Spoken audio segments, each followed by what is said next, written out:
score of 10-0. They look to win the series today in Alpine. Coming up next on PGSN.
Pleasant Grove enters today's game on a 2-game winning streak, and taking the mound for the Vikings today is Drew Smith, typically the second baseman for Pleasant Grove. He'll start on the mound today. Lone Peak, on the other hand, fell last time against Pleasant Grove and dropped the series against Lehigh 2 weeks ago.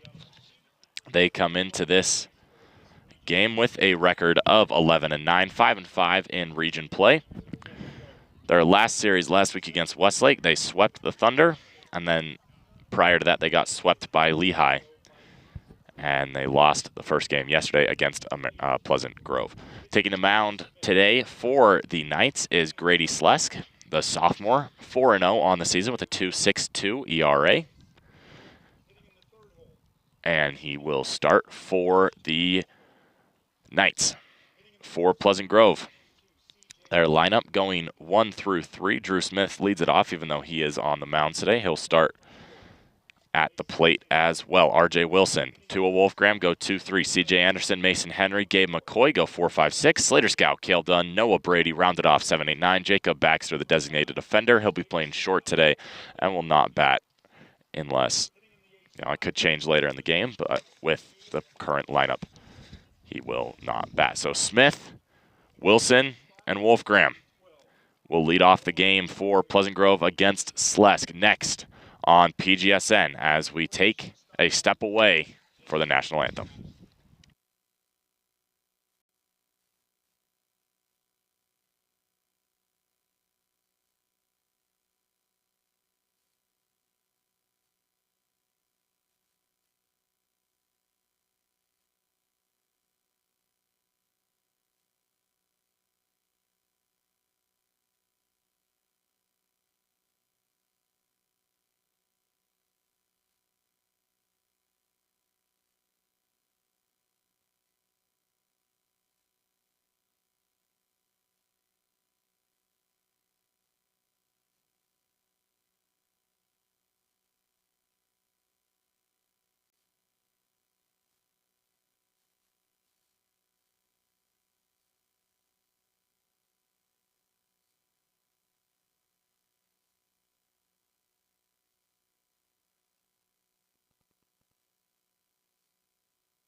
Pleasant Grove and Lone Peak face off today. And we are ready for baseball here in Highland as Slesк prepares to take the mound. And Smith prepares to take the plate. As we get some last things sorted out here.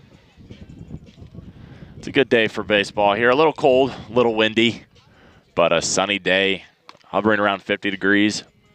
The wind is moving towards the outfield, a little bit left to right, so that might help a couple balls carry that wouldn't have previously. We'll see if that impacts the game at all, or if it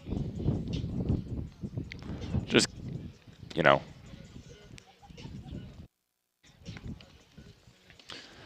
has an absent effect. But Slesк on the season, very, very good, especially as a sophomore, 4-0 with a 2.62 ERA. Pleasant Grove trying to tack on his first loss of this season in today's matchup. As these teams, as they always are, a big rivalry. Pleasant Grove won the football game this season, 24-19. All-time instant classic. Basketball team lost both games, got swept by Lone Peak. And there were some good throwing moments within them. The game here at Lone Peak went down to the final shot. And then Pleasant Grove won the first game of this baseball series. And they'll try to take the All-Sports Series, which, first of all, I think is something that these teams should start considering every year, is kind of going through the three major sports and seeing, you know, who's really the most dominant, maybe give an award. But I feel like that would be a great thing to start this year with Pleasant Grove in a spot to win it today. If both teams are really in a spot to win it today. But Slesк facing Smith. He's ready. Wind the kick. The pitch from the sophomore is inside. 1-0. We're underway here in Highland as these two teams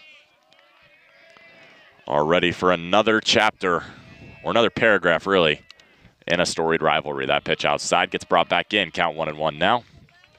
Behind the plate is Zach Woolley.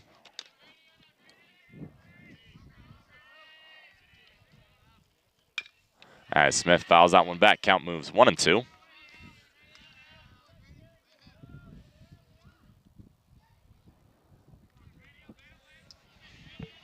As Slesk has Wilson on deck. First, he's got to deal with Smith. He deals the 1-2. That one's shot to left center field. Drifting back, battling the sun, and he can't make the catch. Smith rounds first. Hill takes second base as he reaches on an error. The sun took an out away from Slesk. That one quickly scored an error. And that brings up R.J. Wilson with the runner in scoring position and nobody out. Robinson pinch runs early. He comes out for Smith. Brock Robinson not in the lineup today, which perplexes me just based off the numbers that he's put up both this season and recently, but he gets his first opportunity today on the base paths, as Slesk has to face a very tough next couple guys. He deals. Pitch high and outside, 1-0. Wilson and then Wolfgram for Pleasant Grove. It's been number 7, Gabe McCoy, who's kind of been occupying that cleanup spot since he got back. He's been moved out of it today in favor of the hot C.J. Anderson. Slesк deals low and inside, 2-0.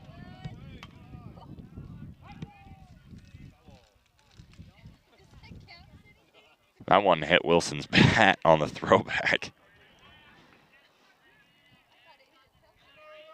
Looks like that was it, though. Slesk's 2-0 with a runner on second. Still zeros here. As Slesk from the hill. That pitch taken for a strike by Wilson. 2-1 now.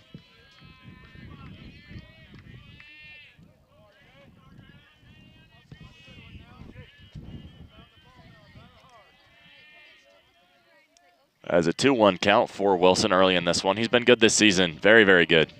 He's been stuck in that number 2 spot, and that's a good place to be for him. As Slesk's 2-1 is fouled back and out of play. Not counting yesterday's game because I wasn't there. A 281 batting average with a 411 OBP and a 456 slug for Wilson. He's got 9 RBIs and 13 runs on the year. And Slesk faces that with a 2-2.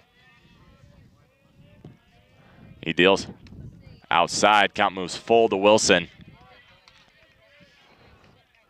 With a runner on second, this is a big pitch. You don't want to bring up the heart of Pleasant Grove's order with nobody out and 2 runners on. Slesk has to give Wilson a pitch to hit here. With a full count, he deals. Foul back. Wilson stays alive.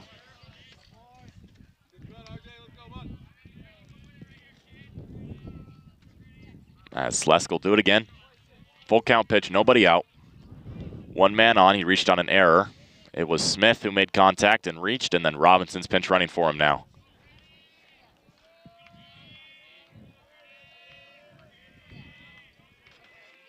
Slesk, the full count, is grounded towards second. Robinson will move to third. They put Wilson out at first. 4-3, ground out advances the runner to third.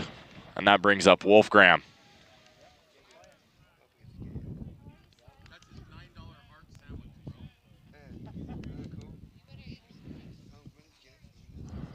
With 1 out now, and a very tough out. Everybody really is in this Pleasant Grove lineup, but Wolfgram's been hitting .500 since region play started. He's back. He is back after struggling a little bit to start the year. As Coach Henry comes out, now he's just going to talk to Wolfgram. As the third baseman was tying his shoe, and second baseman, first baseman, and Slesk were having a talk on the mound. Now the umpires will talk. Not sure what's going on. It looks like Walkenhorst for Lone Peak may be hurt. He started the game in the field, and now he's over with a coach. I believe he's the second baseman who just made the play.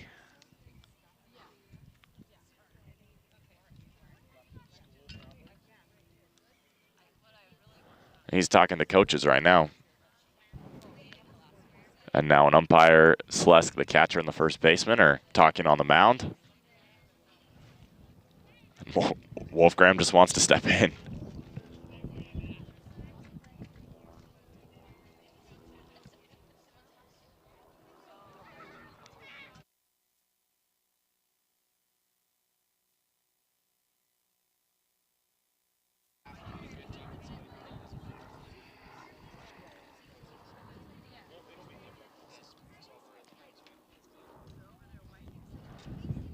We understand the feed is frozen. Turn to a little bit of a radio style while we work on that. But a change defensively by the Knights. Early in this one, takes Boston Walkenhorst out at second base and brings in number 1, Dallin Sharman. Pretty good stats for Walkenhorst in today's game. 1 put out, 100% fielding percentage, and left the game.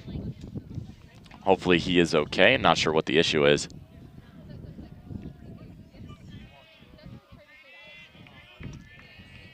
As Slesk kicks and deals. That one drops in. 4-strike 1, 0-1. Wolfgram, I think he liked that pitch. I would not go back to that one in this count if I'm Slesk. I know 1 from Slesk. That one's low and outside, 1-1. Wolfgram with the bright orange gloves, letting everyone know he's a hazard and something you'd want to avoid. Slesk deals the 1-1. Low and outside, 2-1. Robinson stays put at third.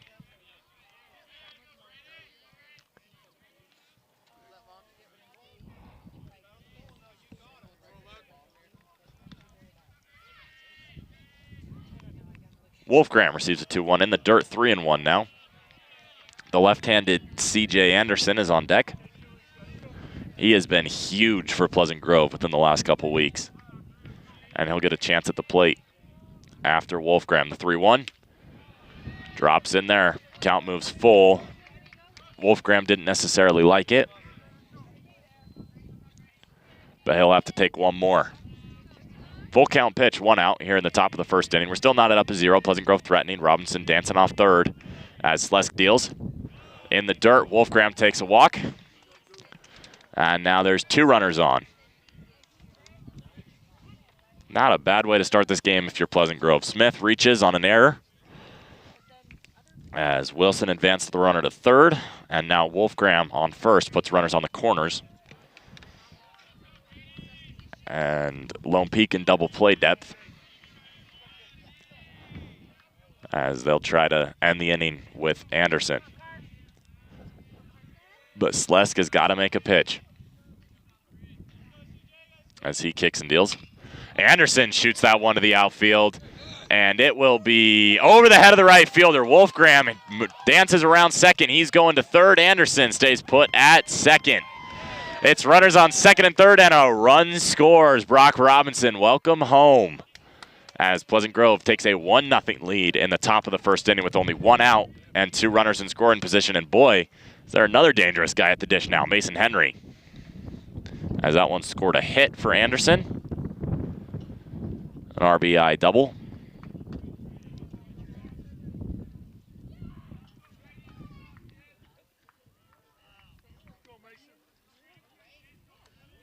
As Mason Henry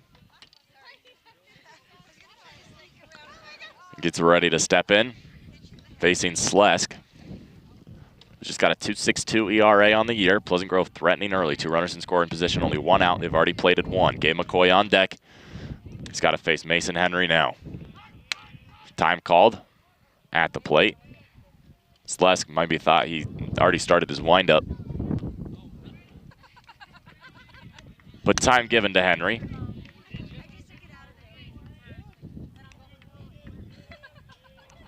As Slesk kicks and deals. Outside, 1-0. It's Wolfgram on third, Anderson on second. Wolfgram walked, Anderson doubled.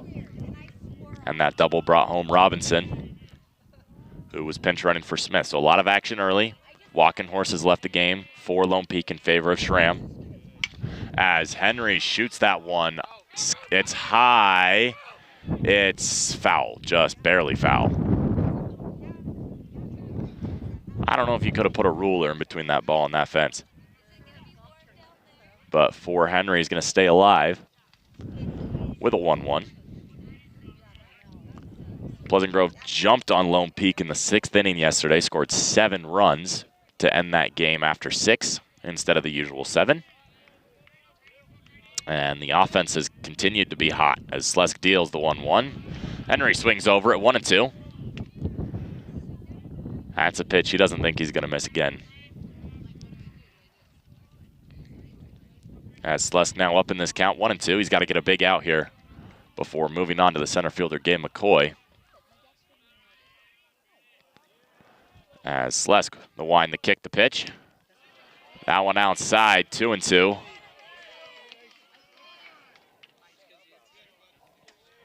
Lone Peak fans maybe wanted a K right there, but Henry stays alive. With a 2-2 count. And 1 out here. Slesk steps off.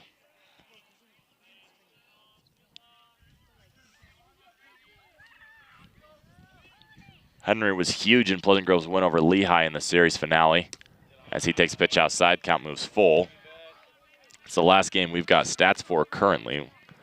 I'll be updated after today's game. But Henry went 2 for 2 with a long home run and a single. 2 for 3, excuse me, got a fly out as well. As Slesk's full count. Low and at the knees. Bases are loaded now for Gabe McCoy. The second walk for Slesk. He'd only given up 9 in 8 appearances coming into today's game. He's given up 2 already to Pleasant Grove's disciplined lineup. It's disciplined for good reason. This is a team that has a lot A lot of seniors. And he's faced a lot of them so far. Wilson, a senior. Wolfgram, a senior. I believe Smith's a senior. Never mind. As Slesk, Gabe shoots that one to right center field. That ball will drop. That might clear the bases. Wolfgram comes home. Anderson, he's rounding third. They're sending him home. They're sending Henry home. It's a bases clearing double. And it's 4-0 Vikings with only one out here in the top of the first inning. And boy, oh boy, is that huge for Gabe McCoy. 3 RBIs as he brings in everyone. Anderson came in. Henry came in. Wolfgram came in. And Pleasant Grove's played at 4 so far and just 1 out for Slesk. Slater Scow at the dish now.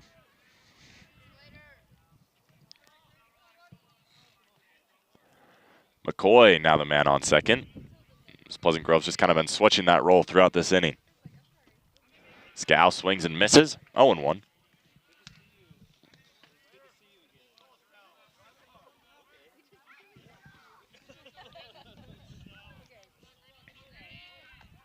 Cale Dunn is on deck.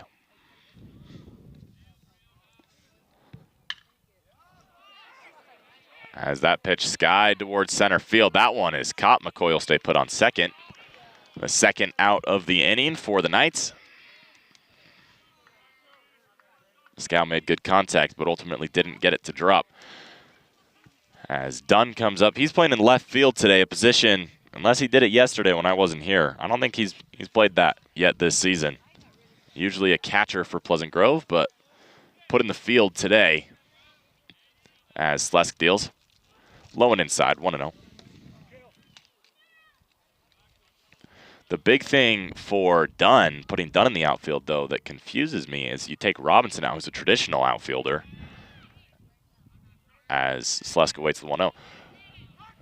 And now Dunn calls time at the plate, and Dunn's been swinging a very, very hot bat, but Robinson has as well. Both players batting over 300 since region play started. I'm not trying to compare the two. But Slesk deals.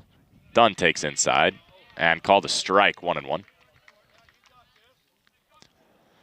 Anyway, the point of me saying that is not saying I don't understand why Dunn's in the lineup. More of the point is saying I don't understand how Robinson's not in the lineup.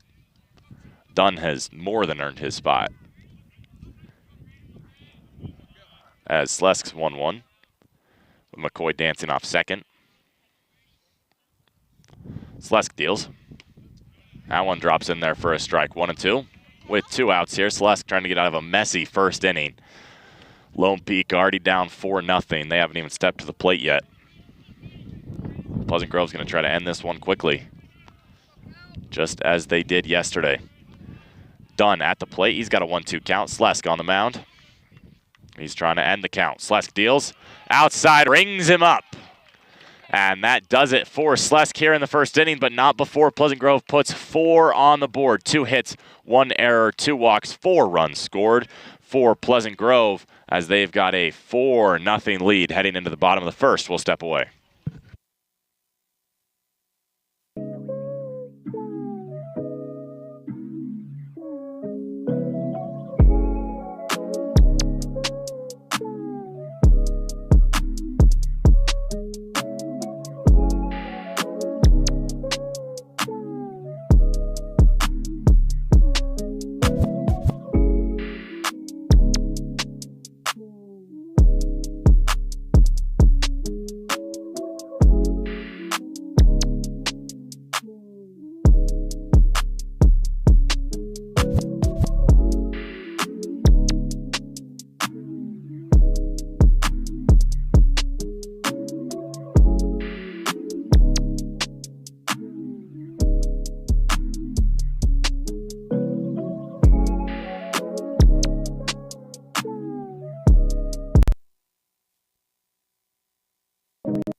Drew Smith takes the mound for Pleasant Grove. Last time we saw him was a week ago today when Pleasant Grove was facing the Pioneers at home, and boy, did he have a good outing. 3 1/3 innings, 4 hits allowed, 1 walk, 5 strikeouts, only 1 earned run, and he pitched through some weird stuff happening in that last game and just showed a lot of grit.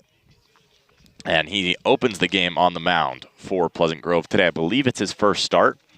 He's pitched a couple times this year, but primarily out of the bullpen. He came in relief his first game against Westlake. He went 2 2/3 and allowed 2 earned runs.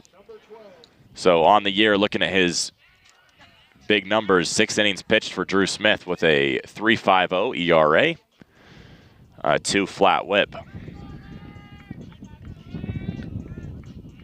Yeah, the big thing for Smith is just how much he walks guys. He's got 6 walks in 6 innings. It's going to be a big thing today to see if he can avoid, because one of the things you don't want to do with this Lone Peak team is give him a free pass. As Smith kicks and deals. That one hits him, and there's a free pass.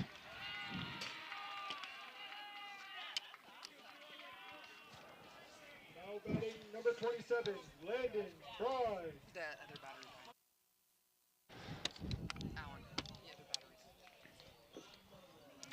As for Lone Peak, they've got a runner on first now.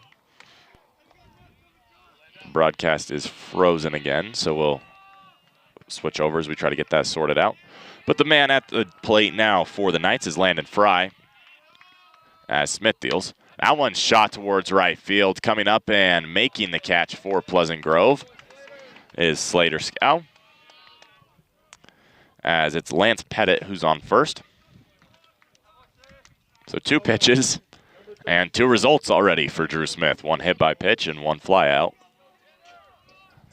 And that brings up Tanner Walkenhorse for the Knights.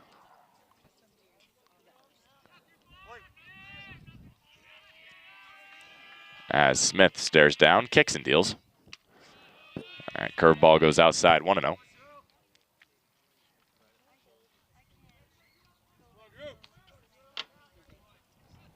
As Pettit moves off first, excuse me. Smith will check on him. He's back in time.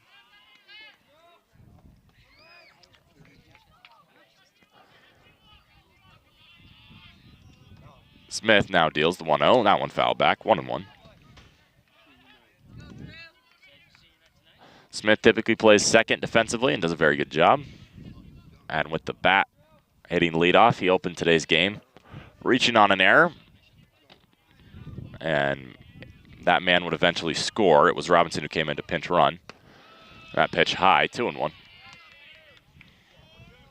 But Smith's already put an impact on today's game and going to look to continue to do that while on the mound. Smith's 2-1 is fouled out of play, 2-2.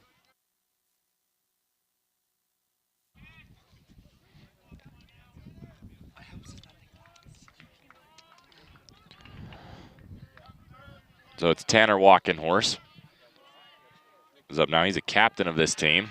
They check on Pettit at first, who's back in time. On the season, a .412 average for Walkenhorse, a .447 OBP, only 1 homer. That's a pretty good stat line anyway. The captain grounds that one weakly. It's going to be Smith who has to make a tough play. Slides, throws from one knee, and it gets away from Henry.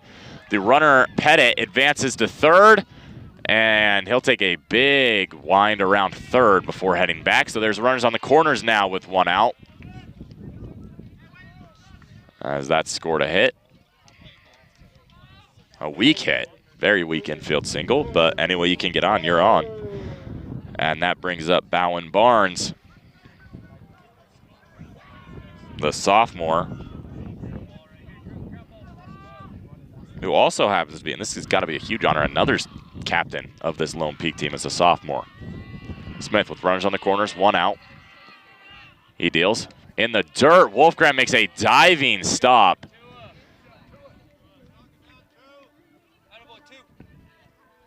Pettit stays at third, and Walkenhorst stays at first.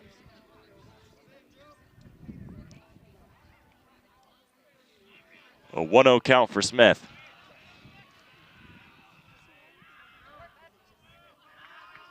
Barnes 312 on the season. Smith drops one in the bottom of the strike zone, doesn't get the call. 2-0. 405 OBP, 3 homers on the year for Barnes. As Smith's 2-0 from the stretch is popped up. It's going to stay in play. Henry makes the catch. And all the runners stay put. So 2 outs now here in the bottom of the first inning. And that brings up Austin Pay, who, if he doesn't play football, he might be doing something wrong. The 6'7", 280-pound tackle, as well as a baseball player.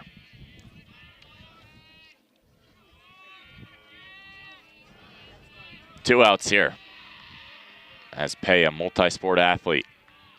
Smith deals. At pitch foul back and out of play. 312 average, 522 OBP, and 8 runs on the year for Pay, who's got runners on the corners but 2 outs.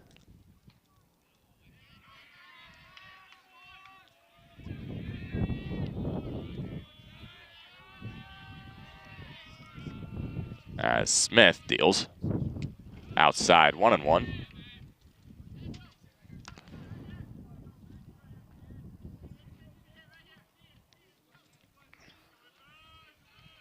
One hit allowed so far, 1 batter hit. As Smith will check on the man at first. That's Walkenhorst. Trying to catch him sleeping.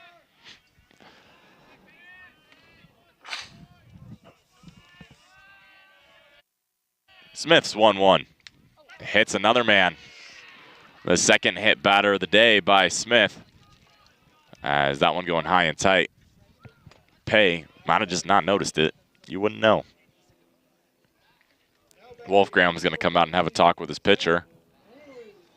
As Zach Woolley comes out, the senior captain for a lot of captains here on this Lone Peak team. 290 average, 1 home run thus far with 6 runs scored.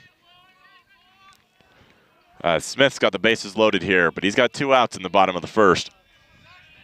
Woolley's going to try to do something about it.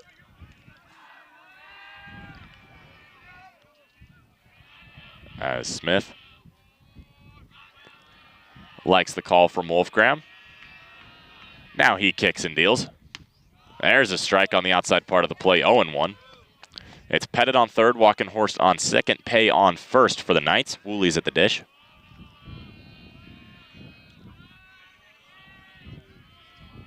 Smith offers the 0-1. That one's high and outside, 1-1. We've talked about it a couple times this year, but Pleasant Grove's catchers and just how good they are defensively, whether it's Dunn, whether it's Wolfgram, whether it's Thane. It's a very, very talented group of catchers behind the dish for Pleasant Grove as Wolfgram snags another one that's high and outside, 2-1. It's very important right now that Wolfgram keeps stuff in because it'll score a run if he can't.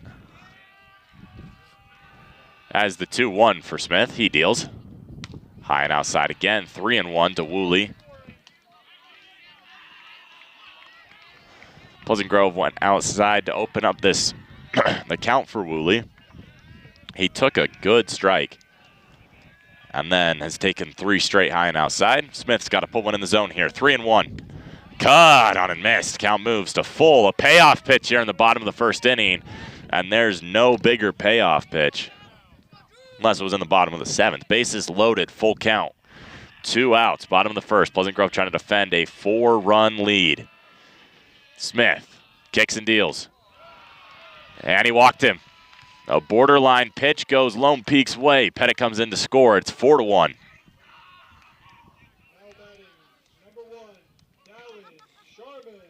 So that brings up Sharman, who came in.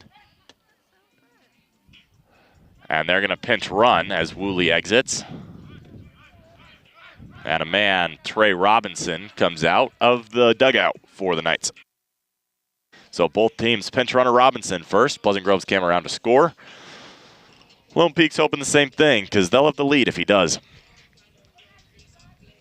But Sharman up at the plate now. He came in for the Walking Horse brother.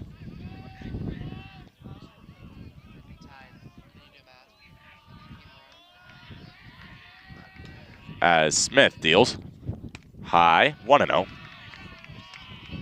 Robinson on first, Pay on second, Walking Horse on third. Pettit just came in to score. Base is still loaded here with 2 outs in the bottom of the first inning. 4-1, Vikings have a lead as it stands right now. Smith deals the 1-0. There's a strike, 1-1.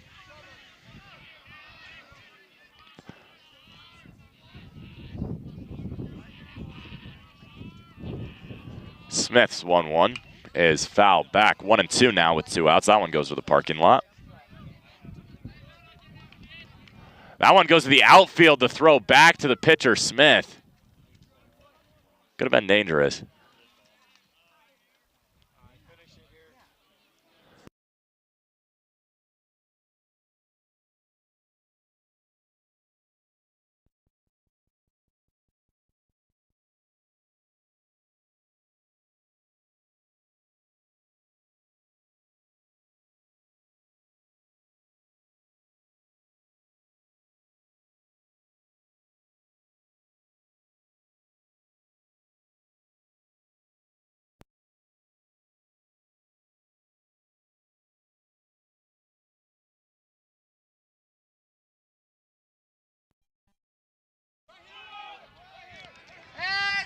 As we apologize for the loss of audio, but 2-2 count now for Smith.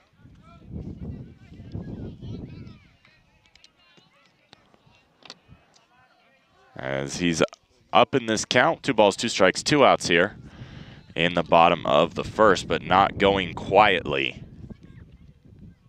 And not expecting him to is Sharman. Wasn't expecting to play today or at all this early. The 2-2 from Smith, he deals. Grounded foul, we'll do it again.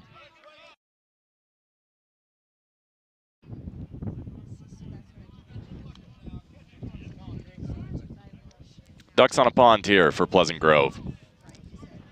On the defensive side, Lone Peak trying to drive him in. Sharman, the sophomore, put in a big spot here early. In more ways than one. Smith's 2-2. High and tight, count moves full, another payoff coming in.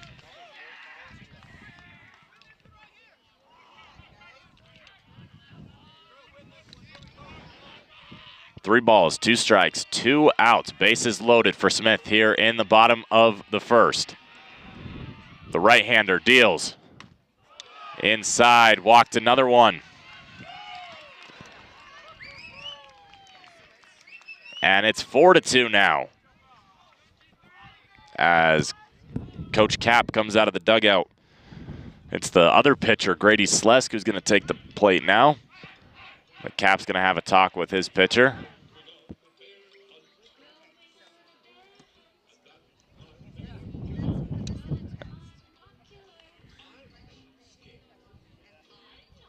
As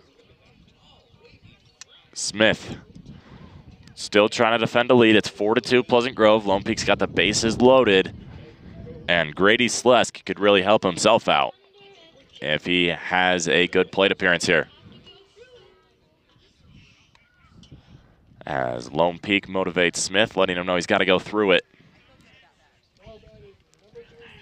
As Smith has the bases loaded. It's Pay on third. Robinson, who's pinch running, is on second. Sharman on first. Pleasant Grove's had a couple opportunities to end this inning here with 2 strike counts. But good at-bats by the Knights have put them in this situation. Smith deals. High, 1-0.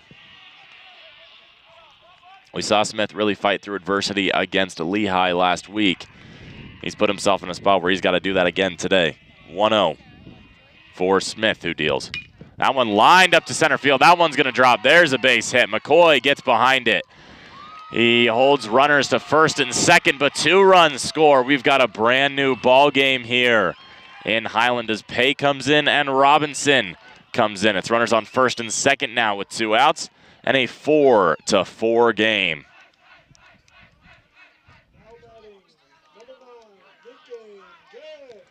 As that brings up Lincoln Gweck. And the lineup will turn over after him. It's tied here.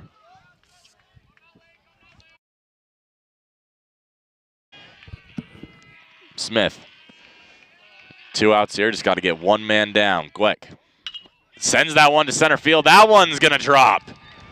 McCoy and his strong arm are going to hold runners on the bases. But that's the 3rd hit of the day against Smith.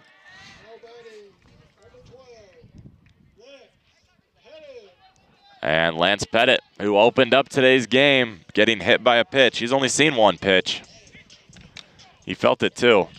He's going to come up with the bases loaded. And it looks like Pleasant Grove's going to stick with Smith. Jaron Spencer out in the bullpen. Not quite ready to come out yet. The 10th batter faced by Smith. He's allowed 3 hits. He's walked 2 and he's hit 2. And he has the bases loaded again here. That one high and tight, 1-0. And now Wolfgram's going to go out and talk to Smith.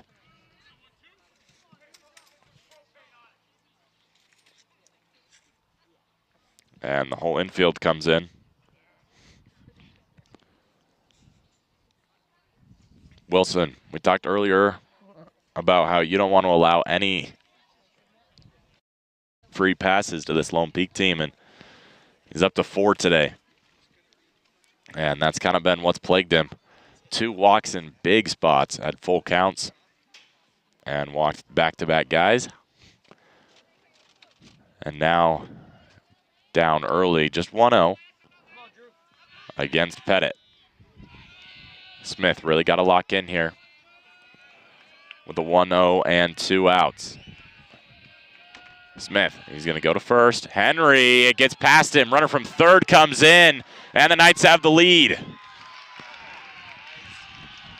There are 2 runners in scoring position now with 2 outs. And there's not a force anywhere but first. As Pleasant Grove, who came in with a 4-0 lead to this bottom half of the inning, is now down and has got to rely on their offense to pick them up. We might have a barn burner here. Smith's 1-0 is grounded back to him. He's going to flip it to Henry to get the 3rd out, but not before Lone Peak does some damage, and some major damage.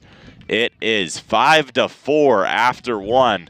We've got a high scoring ball game here in Highland as Smith gets through 1 inning facing 10, and Pleasant Grove is going to send up, I believe it's 6, 7, 8 in their order. And boy, was I wrong. 9-1-2 for Pleasant Grove. It's Brady, Smith, Wilson coming up in the top of the 2nd inning. Slesk comes out to take the mound again. His offense really helped him out in that bottom half, as he's now working with a lead.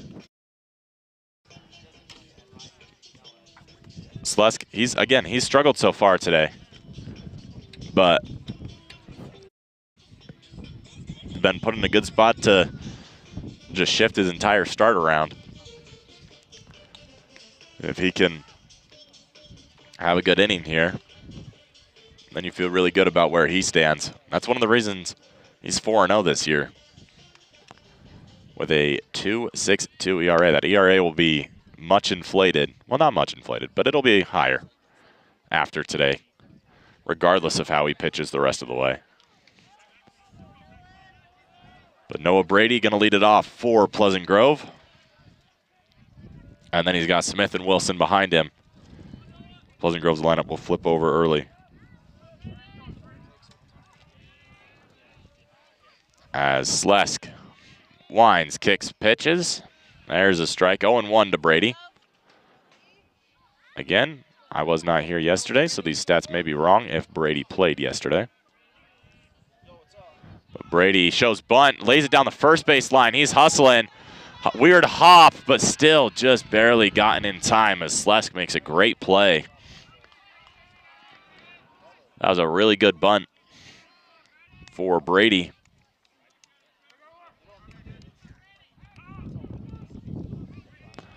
And that brings up the top of the order for Pleasant Grove. Smith led off this game with a hit to left center field. It dropped and was scored an error. Slesk deals high and outside, 1-0. So Smith in the same situation Slesk was, he can really help himself out. He can make some contact here. Slesk deals. Smith shoots that one to left field. Going back and making the catch is the left fielder for the Knights. Made it on the warning track. Some power shown by Smith, but it won't get past the warning track. As that outfield looks kind of dangerous, if I'm being completely honest. There used to be, I think it was Houston, who had the hill in their outfield. And that's kind of what this reminds me of. As Slesk deals, Wilson sends that one to right field. Two fielders converge, and it drops between them. Wilson, he's going for two, and he slides in there with a 2-out double. As now there's a runner in scoring position and a man on for Tua Wolfgram. Wilson wasted no time sending that one to the outfield. Pleasant Grove's made a lot of good contact against Slesk. A lot of contact that's gone deep into the outfield. So it'll be interesting to see if they can push one over the fence at any point today. It's 3:30 down the left field line here. And if they do, what type of damage that does. As Slesk, 2 outs, he deals. Low and outside, 1-0. A walk today for Wolfgram in the first inning. As Slesk, he's got a runner on second, but he's got 2 outs here in the top of the second and a 1-run lead. Slesk deals outside, 2-0.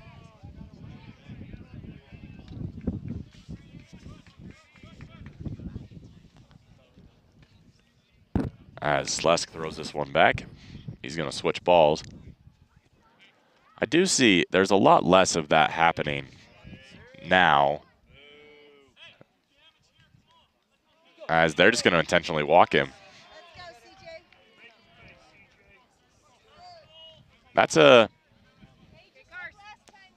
it's an interesting idea. So Wolfgram has seen 6 pitches and has taken 2 walks. And they're going to pinch run for him. Out comes Rex Harward.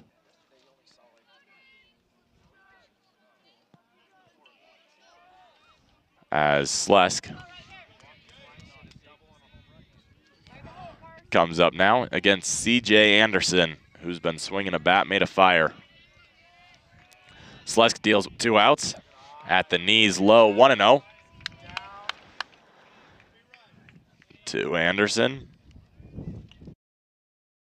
The lefty hitter facing the righty pitcher, Mason Henry on deck. As Slesk's 1-0 with 2 outs here. He deals. Lined up the middle. Anderson, it gets under a glove. Rounding third. Coming home is Wilson. Harward stays put at second. Face him. He'll make you pay. C.J. Anderson sends a single up the middle. And it's another RBI for him. His second of the day. As coming in to score for Pleasant Grove is R.J. Wilson. And this one's tied up now. With Harward, who's running for Wolfgram on second. Anderson on first. It's Mason Henry now.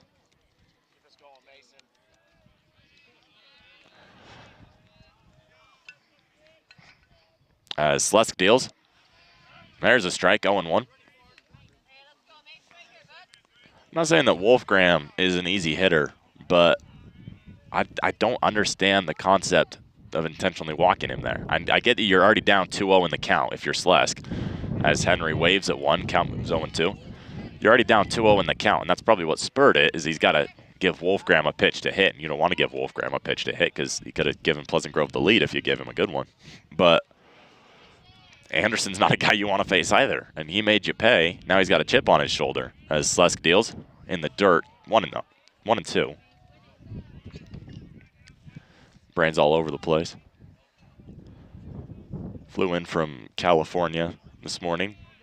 I'm running on 4.5 hours of sleep, so forgive me for the scattered brain. But Slesk has got the 1-2. He deals.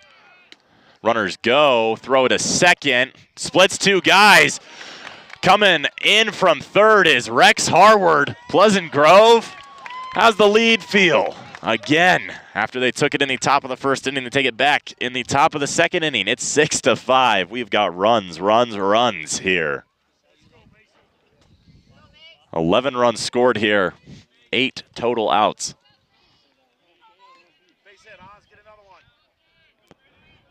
As Slesk looks in. 1-2, he deals. Waved at, and strike 3. But stealing both bases works out well for Pleasant Grove as they have a 6-5 lead heading into the bottom of the second inning. Smith comes out to the mound. We'll take a break here on PGSN.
Smith working with the lead again.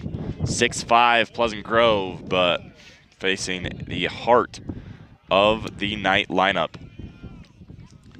Opening this inning is number 27, Landon Fry. The sophomore with a .439 batting average and a .680 OBP. These are just numbers, to be completely honest, I'm not saying they're lying on their stats, but these are just numbers that I have a hard time believing, to put it nicely. Because Pleasant Grove is a team that has had more success than Lone Peak this season. And they just don't have these OBPs that we're seeing of 500, 600. As there's a strike to Fry, it's 1-1. As Smith with the 1-1. He kicks and deals. That pitch, 2-1. As that's a call that Smith's going to want. Here's the 2-1 foul back, 2-2. And Wolfgram's going to come out to talk to Smith.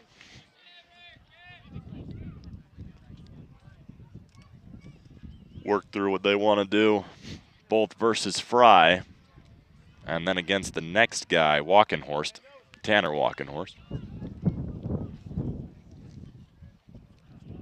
As a 2-2 count here to Fry.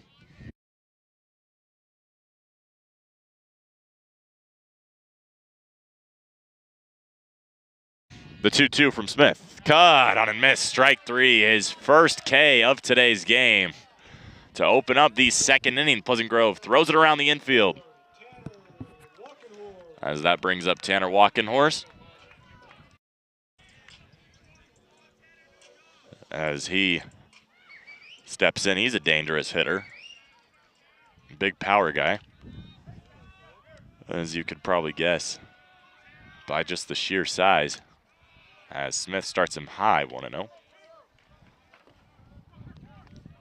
Walkenhorst, a senior captain. Strictly baseball. He takes a pitch low, 2-0.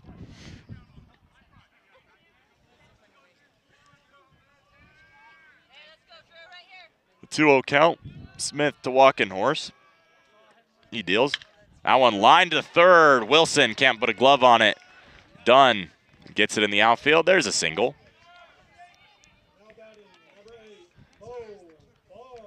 As Bo Barnes comes up now. With what out here in the bottom of the second inning. Pleasant Grove up 6-5 in a game that's been dominated by offense. You could probably just guess by the scoreboard. As Smith deals. There's a strike, 0-1. Good movement on that one.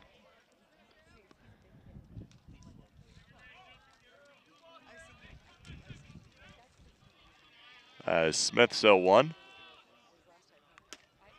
is just high, 1-1. Not a huge lead off first for Walkenhorst, maybe a step or two.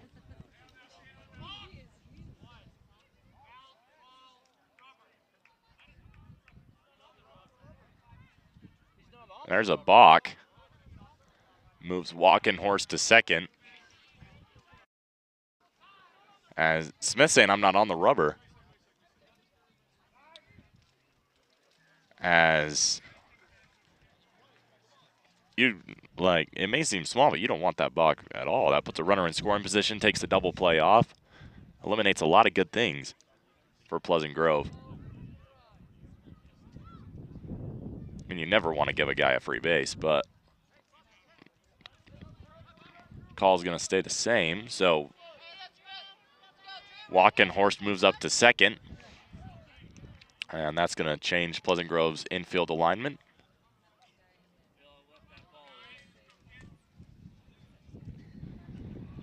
As Barnes now do some real damage. He got up earlier, but it's a little easier for him now. As Smith kicks and deals. That pitch lined foul. That was lined. As it's a 1-2 count now. With one out, Smith trying to overcome the balk call and a messy first inning here in the second. Smith's got a 1-2. He kicks and deals. That pitch lined back to him. Baxter fields, throw on to first. Got him. Baxter had to fire that one on a line. Some real hustle coming down, but the runner advances to third as that brings up Austin Pay.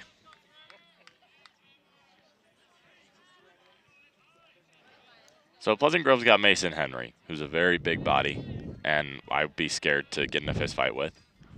He's not the only guy on Pleasant Grove's team I'd be scared to get in a fist fight with, but just based on pure size, if I'm matching up against him, I'm terrified of Henry. But Lone Peak has got Fry, they've got Pay, they've got Walkenhorst. Those are like, benches aren't clearing in this one if I'm Pleasant Grove. I'm staying with my butt on the bench.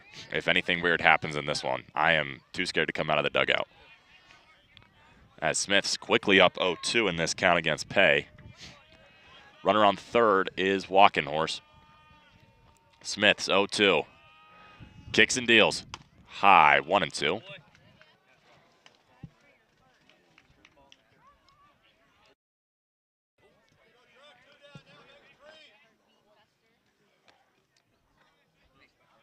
As 1-2, 2 outs here in the bottom of the second.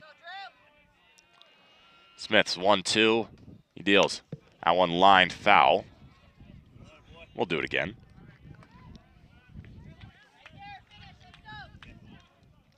As Pay steps back in. Smith up 2 strikes. to 1 ball here in this count. He's going to try to finish him off. 1-2, 2 outs. Smith deals. Curveball low and outside. Count moves 2-2. I like the call there. See if you can get Pay swinging on something out of the zone. And maybe set up for a fastball here in this 2-2. Smith deals. That's exactly what he does. Strike 3. Second K of the day. And the first half inning. Let's put a goose egg on the board. It's 6-5 after 2. Pleasant Grove leads. They'll send up the offense here against Slezk. It's going to be Gabe McCoy, Slater Scow, and Cale Dunn. That's 6, 7, 8 in Pleasant Grove's order. In the first inning, McCoy doubled, cleared the bases, put 3 on the board.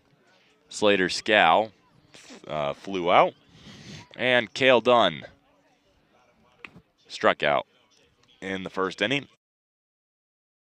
Dunn was the man who ended the first, so Pleasant Grove has guaranteed themselves getting Drew Smith up 3 times in the first 4 innings, which we've kind of used as our measurement for really, really good offensive days or just, you know, we'll see offensive days. But 6 runs in the first 2 is pretty good.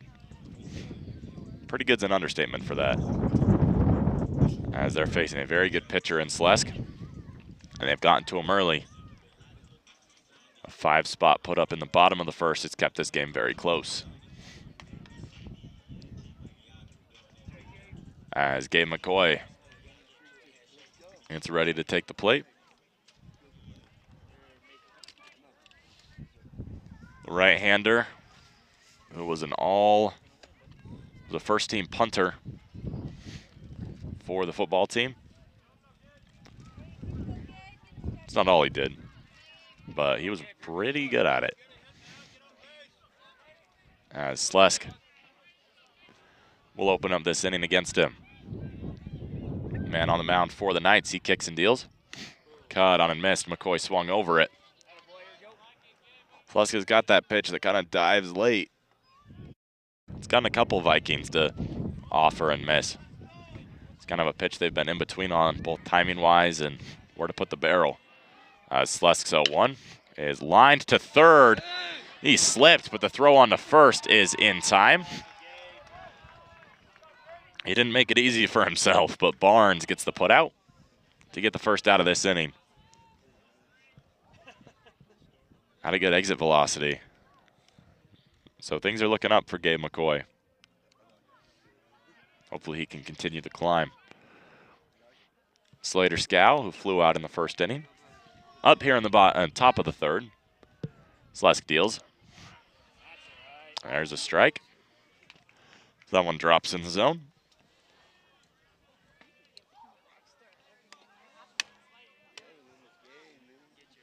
0-1 count. Slezk kicks and deals. Outside brought back in, 0-2 now.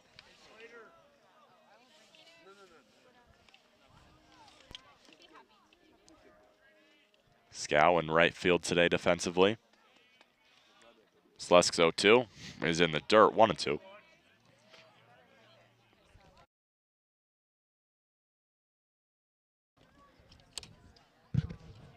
As Scow with the 1-2, he steps back in. 1 ball, 2 strikes, 1 out here. Pleasant Grove defending a 1-run lead. Slezk deals. Cut on and missed. Another K for him. As Scow isn't too happy. 3 strikeouts on the day for Slezk. As that brings up Cale Dunn, who is a victim of one of those 3 strikeouts. He's in left field today. Something new for him. As Slezk deals, Dunn fouls it down the third base line into Lone Peak's dugout. 0-1 count now.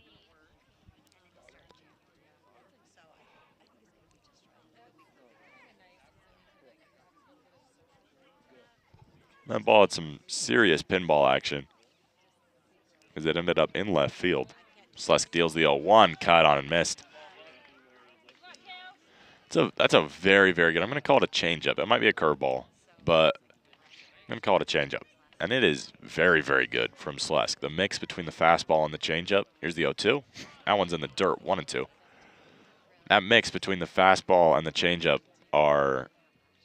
it's a great mix for Slesk. And that's kind of been a little bit what he's relied on today. But it's when he's left those changeups hanging that Pleasant Grove's really done some damage. Slesk deals, cut on and miss, strike 3. Dunn strikes out for the second time. As Pleasant Grove goes down 1-2-3 in the top of the third inning. Back-to-back scoreless halves. As things are starting to get a little simmered down here in Lone Peak. We'll take a break.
As Drew Smith comes out on the mound, allowed 5 runs in that first inning, 4 of them earned.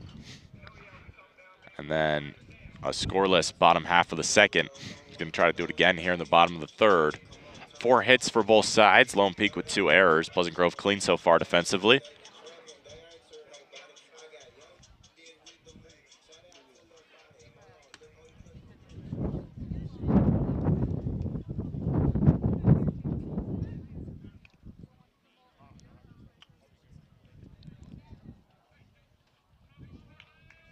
As Pleasant Grove ready to start on the mound. As the man taking the plate for the Knights, number 14, Zach Woolley. The catcher today, Smith deals. Foul back, 0-1. Woolley's been great defensively behind the dish. Nothing to complain about so far if you're Lone Peak. And was part of a big first inning. Offensively, Smith deals. High and outside, 1-1.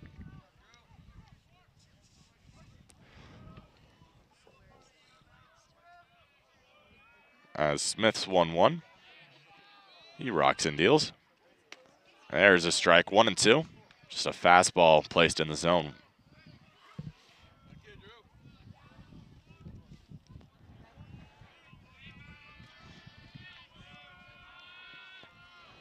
As he deals again, the 1-2 is grounded softly to the second baseman, Brady, whose throw to Henry is in time. Brady taking the spot that Smith's usually taken. Obviously, Smith on the mound today, so he surrenders it. Soft contact. Gets the first out of this inning.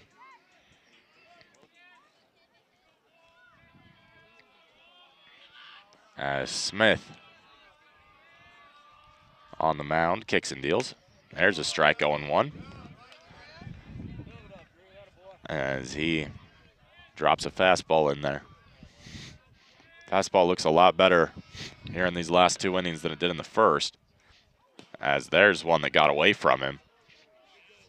1-1. There was a lot of velo on that. I'm not sure if it went behind the batter or in front of the batter. But probably scared him. 1-1. To Sharman. That one brought back in the zone by Wolfgram. 1-2.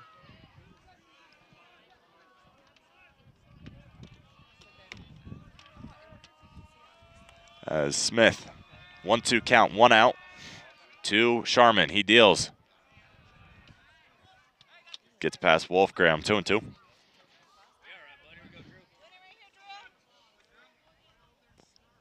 Smith, 2 Ks, 2 hit by pitches, and 2 walks today. So 2s across the board, including the count now. Foul back, we'll do it again. For Pleasant Grove defensively, I know it's a little late, but let's get to it anyway. Third to first in the infield is Wilson, Baxter, Brady, and Henry. Right to left in the outfield, Scow, McCoy, Dunn. Wolfgram, the catcher behind the dish. 2-2, Smith deals. In the dirt, count moves full now.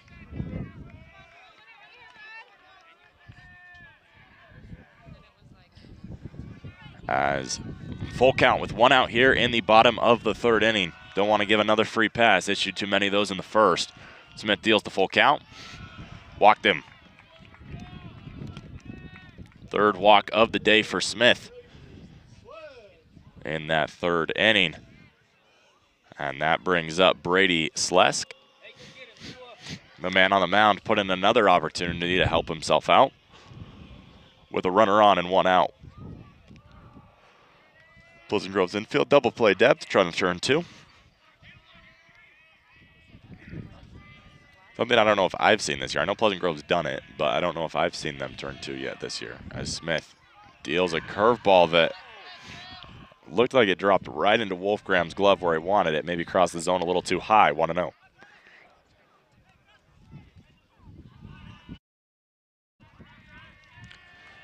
Smith 1-0, 1 out. He'll check on the runner at first, who's back in time.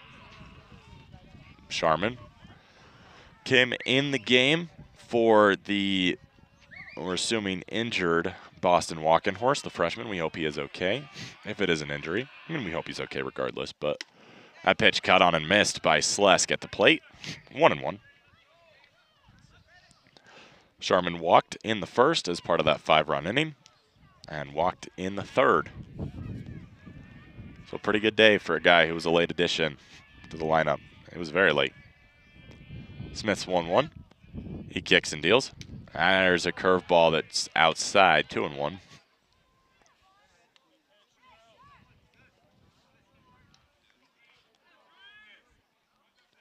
Good movement for Smith on that curveball today. Here's a 2-1. There's a strike. Fastball fired in there, 2-2. Maybe Slesk sitting off speed a little bit as both the strikes from Smith this at-bat have been called strikes, and both on fastballs. Smith's 2-2. He'll check over on Sharman.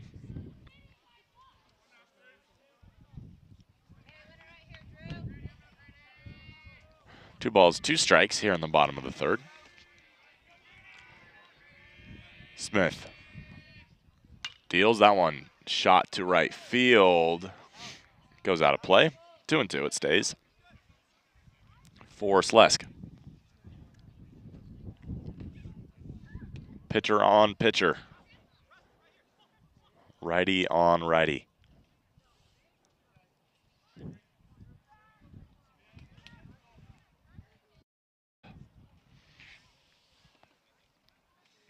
Slesk battling at the dish. He steps in to see another one. Short lead off first for Sharman. Smith's 2-2. He deals. That pitch foul back, staying alive.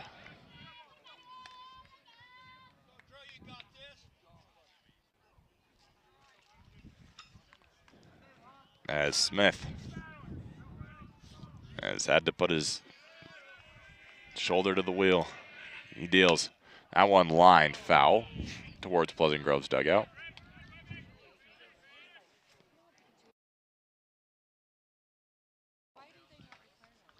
Count stays 2-2. It's good to see Smith continuing to put stuff in the zone with 2 strikes. It's been an issue for him today, is getting ahead and then still allowing walks. Slesk is doing a great job just staying alive.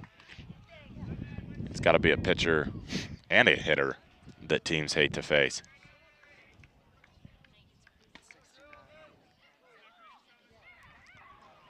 As Smith, he's thrown a lot of pitches. This next one will be his 70th. Here, the 2-2 in the bottom of the third. Kicks, deals. That one served up to right field. Brady, the second baseman, moves over and makes the catch. It was a long at-bat, but Smith gets the out he wanted and keeps the runner at first. That brings up Lincoln Gook.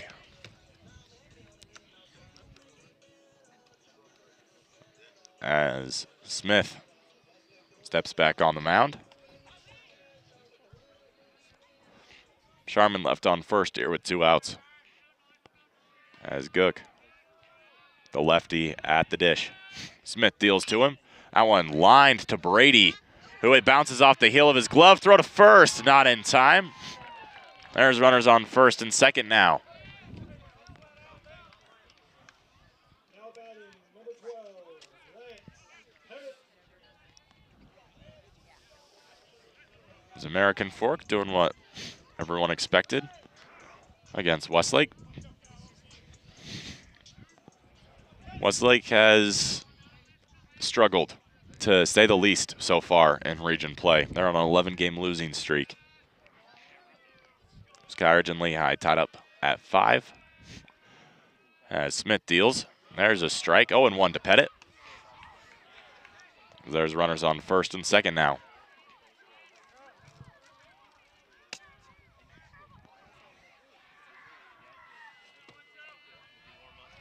As Pleasant Grove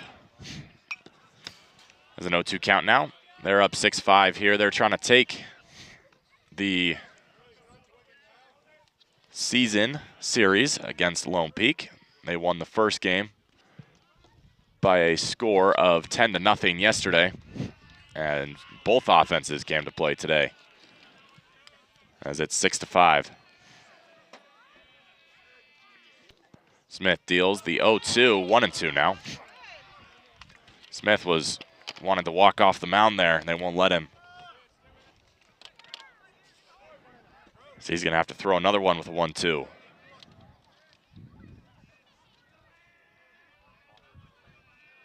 He's facing Pettit. Pettit lifted the bat off the shoulder, but spits on a good curveball. He's been the leadoff man for Lone Peak today. He's had a good day so far. It's his 3rd time up. Smith kicks and deals. In the dirt, count moves full, payoff pitch coming in. What seems like it could have been a pretty easy inning for Smith has turned into a little bit more complicated, especially based on the outcome of this pitch. 3 balls, 2 strikes, 2 outs here in the bottom of the third. Smith kicks, deals. There's strike 3. The curveball freezes Pettit. And Pleasant Grove enters the top of the 4th with a 6-5 lead. And they will send up the very best in the order. It's Noah Brady, Drew Smith, RJ Wilson, 9-1-2 for Pleasant Grove. And as we talked about, records a little bit. Pleasant Grove at 11-9 puts them at actually the 5th best record overall. But in the region play, Pleasant Grove tied for 2nd with Lehigh. They hold the tiebreaker based off of the series win that they had last week. Lehigh facing Skyridge this week. Pleasant Grove will face Skyridge next week. American Fork's got a pretty good grip on the region. They're up 2 games plus the tiebreaker on Pleasant Grove. They will face this Lone Peak team next week.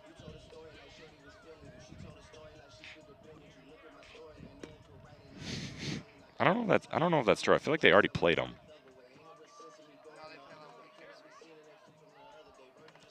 American Fork 2 losses in region play on the year. One came to Lehigh by a score of 5-6. The other one came to Skyridge by a score of 10-12. So that Skyridge team, they put up 12 against American Fork in the first game, and then put up 3, and then 3. So we'll see what Pleasant Grove's pitching staff can do against them next week. But first, they've got a game and a half against a good Lone Peak team. These 2 teams will face off again on Friday at 3:30 p.m. in Pleasant Grove. Pleasant Grove hoping for a chance to pull out the brooms that night. Lone Peak hoping for a chance to play a rubber match. Slesk opening up the top of the 4th inning. He's struggled today after being so good all year. Brady cuts and misses.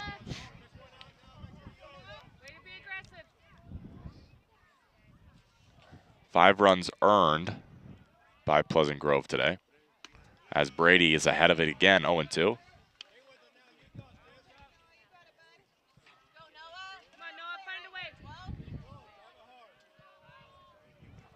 Slesk's 0-2 is fouled back and dies.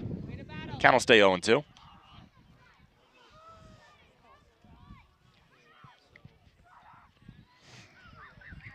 Pleasant Grove's been good defensively. No outs. No errors, excuse me. Brady sends that one into left field. He'll stay at first. It's a leadoff single for Noah Brady, who just served one into left field. It's a very good at-bat by Noah Brady. He was overpowered by Slesk in the first 2 pitches, fouled the 3rd one off, and then sent the 4th one into left field. And that brings up Drew Smith, who reached on an error in the 1st and flew out in the 2nd. It's his 3rd time up in the first 4 innings, which if you're a PGSN listener, you know we like that here. As Slesk deals. There's a strike, 0-1. Smith's got Brady dancing off first, as Slesk has to worry about both of them. An 0-1 count to a very good Smith. Slesk, he'll check on Brady first. He's back in time. Ball gets past the first baseman. Brady's going to take second base. He's rounded second. He's going for 3. Puts on the brakes, heads back to second. He was aggressive, as Henry told him to turn around. Just takes the 1 base, but he's in scoring position nonetheless. That moves the double play off.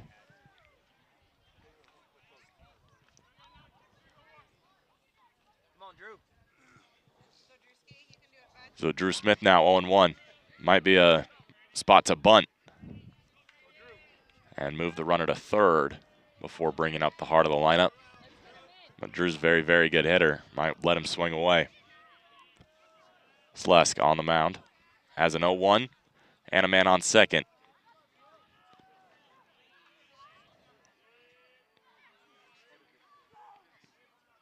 Slesk kicks and deals. Low and outside, 1-1.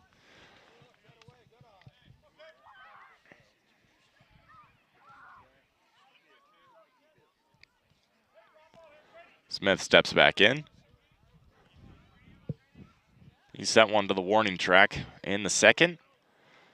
Just not quite enough to get it over the yellow barrier. As that one's lined to 3rd, it gets over a glove. Brady rounds 3rd, he's coming home.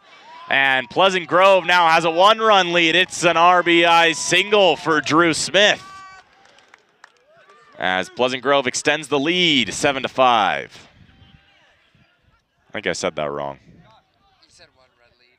Just going back in my head.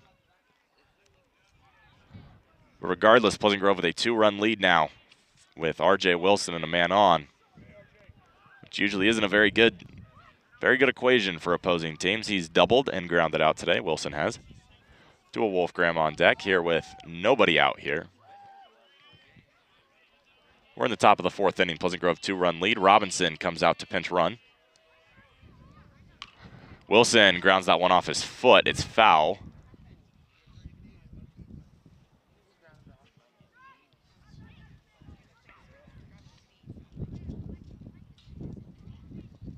Wilson's going to walk it off. He's got a guard on that shin and that shoe, so hopefully didn't affect him too much.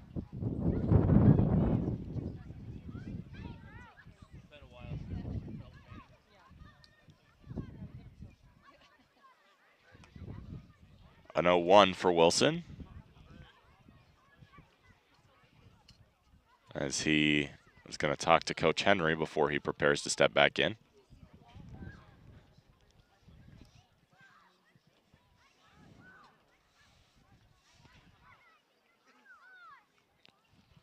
Wilson He's okay, or at least okay enough to finish off this at-bat.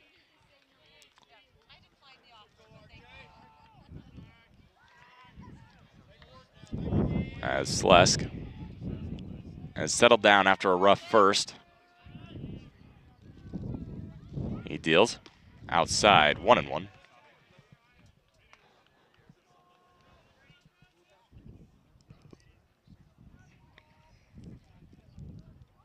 Ever since the first inning, it's been all Pleasant Grove. They're going to try and keep it going here. Already put on 1 here in this inning. Slesk deals. Wilson grounds it past the first baseman. Robinson rounds second. He's going to third. Wilson stays put at first. It's a single that advances the runner to third. Wilson with a double and a single today. He's 2 for 3. And that brings up Tua Wolfgram.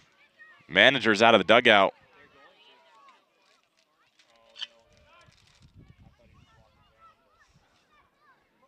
They're going to pitch to him, at least for now. They intentionally walked him earlier in today's game. They did walk him, seemingly unintentionally, in the first inning. Runners on the corners for Wolfgram. Wilson stays in the game running.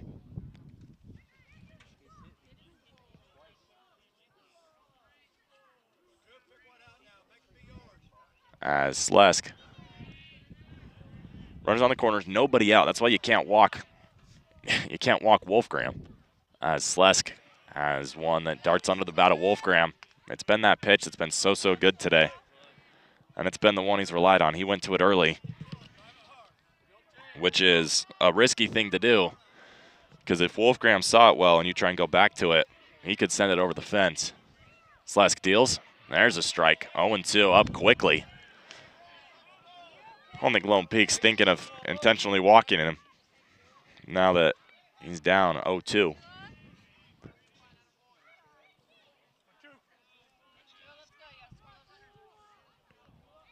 Slesk, 0-2 count. Pleasant Grove up 2. He deals. Wolfgram shoots that one to left center field. That ball is going to drop. And as Robinson takes an easy run home. Wilson rounds third. He's coming home. Wolfgram stands on second. Wilson's in.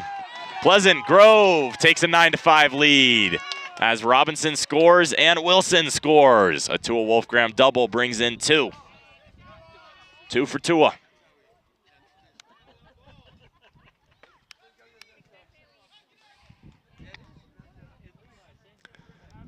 So they let Wolfgram hit, and hit it he did. Just served one to left center field. Split the gap.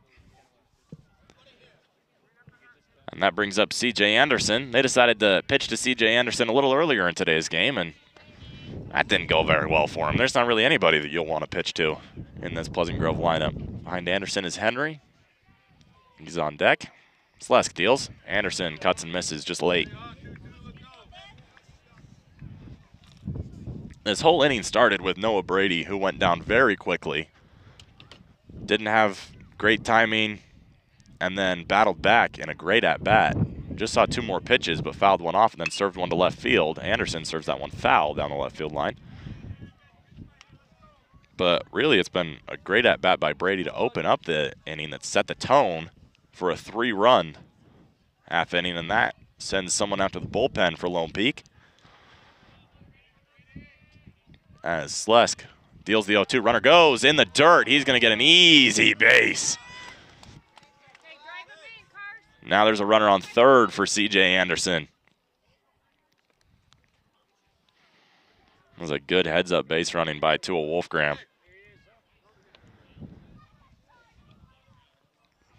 As Slesk has the 1-2 against Anderson. He deals. Cut on a miss, strike 3. The 5th strikeout of the day for Slesk. Sits Anderson down for the first time. As Mason Henry comes up now. He struck out his last time up. He also walked today. Walk in the first inning. There's 1 out now. As Slesk deals, Henry swings over one, 0-1.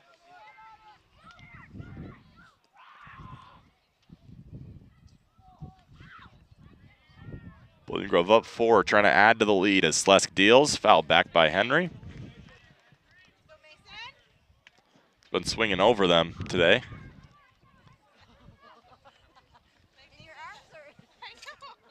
The 0-2 as Slesk goes to Henry. That one spit on low and outside. 1-2. That's the pitch it seems like Slesk has gone to when he's been up in counts. He's trying to get somebody low and outside. Here's the 1-2. Strike 3. Sits Henry down looking quickly. 2 outs now in this inning.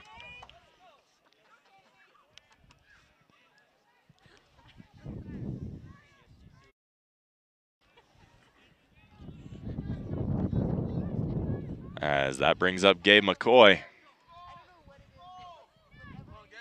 who's doubled today as well as grounded out. He takes strike ball 1, 1-0. That's why I'm not an umpire. Talked about that this season.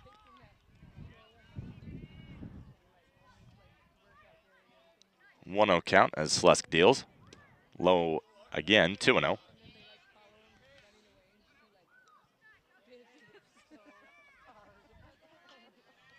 It's Slater Scow on deck.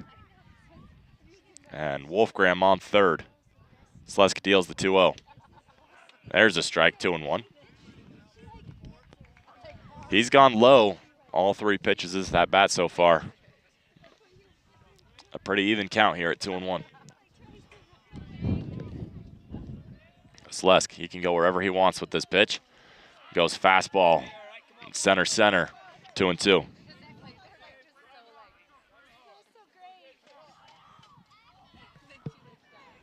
2 balls, 2 strikes, 2 outs here in the top of the 4th. Slesk trying to get out of a messy inning.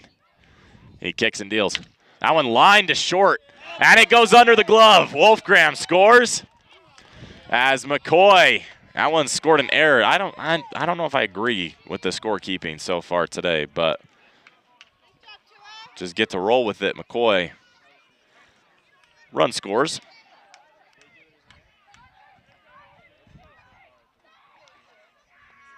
As Wolfgram comes in for the 2nd time today. And because of the error, McCoy doesn't get to pick up his 4th RBI. Okay, so I think that one should be scored a hit just because of how hard McCoy hit it. I know that some people don't necessarily like that in terms, especially the major leagues, just saying, oh, he hit it really hard. But in high school, I think that's a very, very solid piece of contact for McCoy. And off the bat, you're thinking hit. No matter where it's going, you're thinking hit. But I just talk about baseball. So Sleck down in the zone. Harward as pinch running for McCoy. Lone Peak looks like they're going to go to the bullpen after this hitter, regardless if that's in the next inning or this one. Slesk. And now up 1-1. Harward's running. It gets past the glove of the second baseman.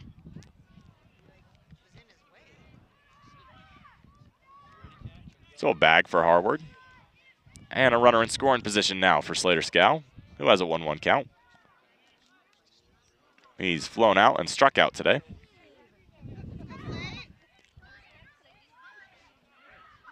As Slesk, Harward goes again, cut on and missed by Scow, and it gets past the third baseman. Harward comes home. It's 11-5, Pleasant Grove. He's got a smile on his face. That's a way to score. Stolen base, gets home on an error. Pleasant Grove 6-run lead. Harward's 2nd run of the day. And now the 1-2 count for Scow seems a little less daunting. Slesk deals. Did he go? Yes, he did. Strike 3 for Scow. But Pleasant Grove scores the run that was on base anyway. It's 11-5 after 3.5 innings. Pleasant Grove's offense has come to play this series. See if the pitchers can continue to shut down the Lone Peak offense here in the bottom of the 4th next on PGSN.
Smith comes out for the bottom of the 4th inning.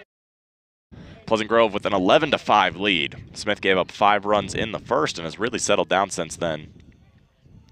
He's looked good. But Lone Peak's not going to give up even if they're down 6. I mean, you don't expect any team to. 77 pitches on the day for Smith through 3. So he's really had to work for it. But he's happy in the situation he's in. There's a curveball outside, 1-0. Man at the dish for the Knights is Landon Fry. Smith's 1-0 is low and outside, 2-0.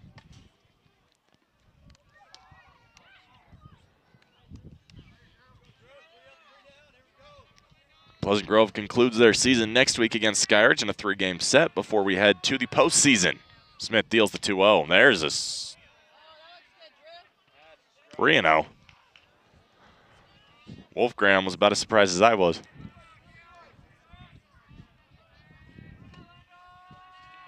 Smith has a 3-0. Now it's a 3-1. American Fork's going to end their game against Westlake early, and I don't think, with no ill will intended, anyone's surprised by that. Here's the 3-1. That pitch cut on and missed. Count moves full. American Fork is looking like a powerhouse in this region, and it's any team that stands in their way is standing in the way of a bulldozer. And that doesn't get any better when it's a team that's 0-10 in region. As a full count here from Smith. Low and outside, he walked him. 4th walk of the day. And that brings up Tanner Walkenhorse. It's really the heart of the Cavemen order now. As we'll see 4, 5, 6 here. And again, these are 3 guys that I would not want to face in a fight, since everyone is interested. Smith deals 1-0. Bowen Barnes is behind Walkenhorse. As Smith kicks and deals. There's a strike, 1-1.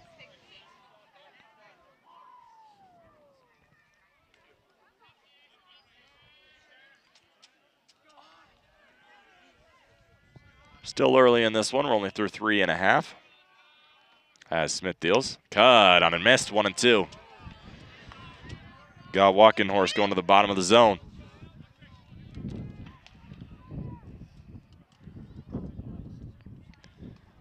The senior for the Knights. As Smith, he checks on the runner at first. So I wanted to bring up as well, something that I've failed to bring up before now. Lone Peak also, in similar fashion to Westlake, showing their support for Brooks Henry before today's game. 1-2's popped up, foul out of play. Wearing silver armbands to show their support. Even if they're playing on separate sides today, nobody is on separate sides when it comes to the fight against cancer. And for good reason. 1-2 for Smith, who gets him swinging. Wolfgram goes to first, but a strikeout. The 4th of the day for Smith. And that brings up Barnes. So a good showing of respect from Lone Peak. I'm not sure you can see, but there's ribbons tied on the left arm of Barnes. It's probably difficult to see on the camera.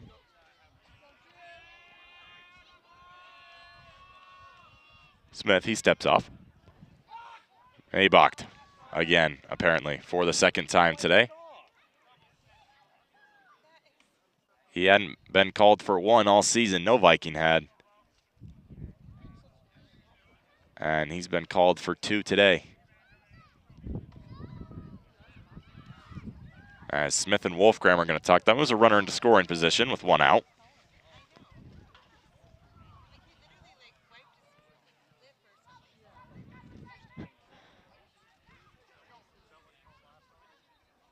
Smith is just kind of confused what he's supposed to do differently.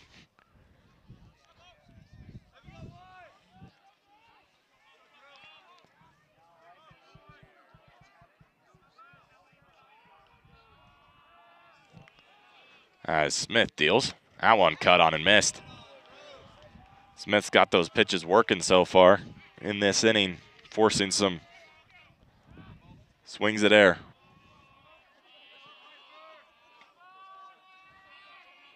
The 0-1 from Smith, he deals. That one popped up. It's going to stay in play. Henry is in foul territory. It falls in front of Scow, and the runner moves from second to third.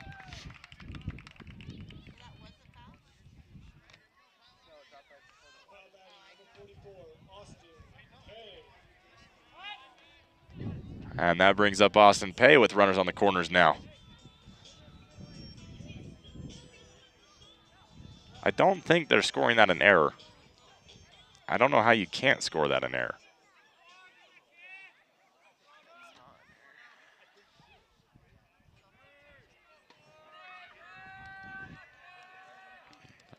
I haven't been too happy with the scorekeeping so far. And I pitch high 1-0.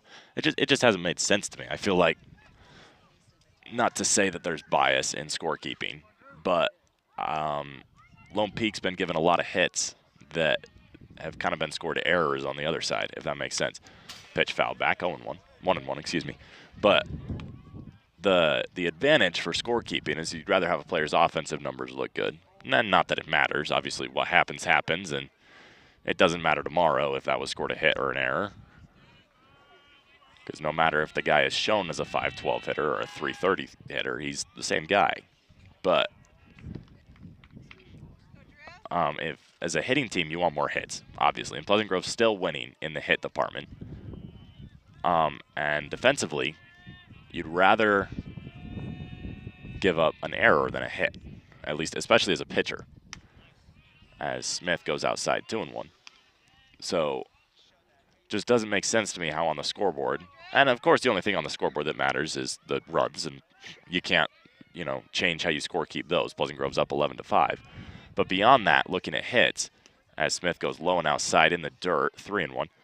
Looking beyond that, looking at hits, Pleasant Grove's still winning in the hit department, 8-6. But Lone Peak has been given 4 errors, and Pleasant Grove doesn't have a single one. My biggest gripe is McCoy. That line, as that one's lined to Baxter, he's going to flip to second. Brady's throw to first. It's a double play. Henry makes a big scoop. It's 6-4-3 to end the inning, as Pleasant Grove shuts down a Knights rally. Smith is through 4 after getting through a tough first inning. He's looking pretty good. There's a pitching change. Parker Williams comes in now for the Knights. And it's nice to see a double play. I was talking earlier about how I hadn't seen one all season. There's a double play. As it is time for the 5th inning, as always brought to you by GK Jared. Swig's right across the street. He's going to buy me some after today's game. Ooh, I don't know about that one. You do owe me. For my sandwich. For my sandwich. You know what is tonight? We're watching the end of this game. We're gonna Is watch the what's end of tonight. This game, and then tonight, it is the time we've been Parker all Williams waiting for on the mound. and believe. Hey, I muted you, by the way. I muted you. Just so you know. Yeah. I just don't. Why'd you mute me? You know it's a sore subject. That you're doing buzz and bleach?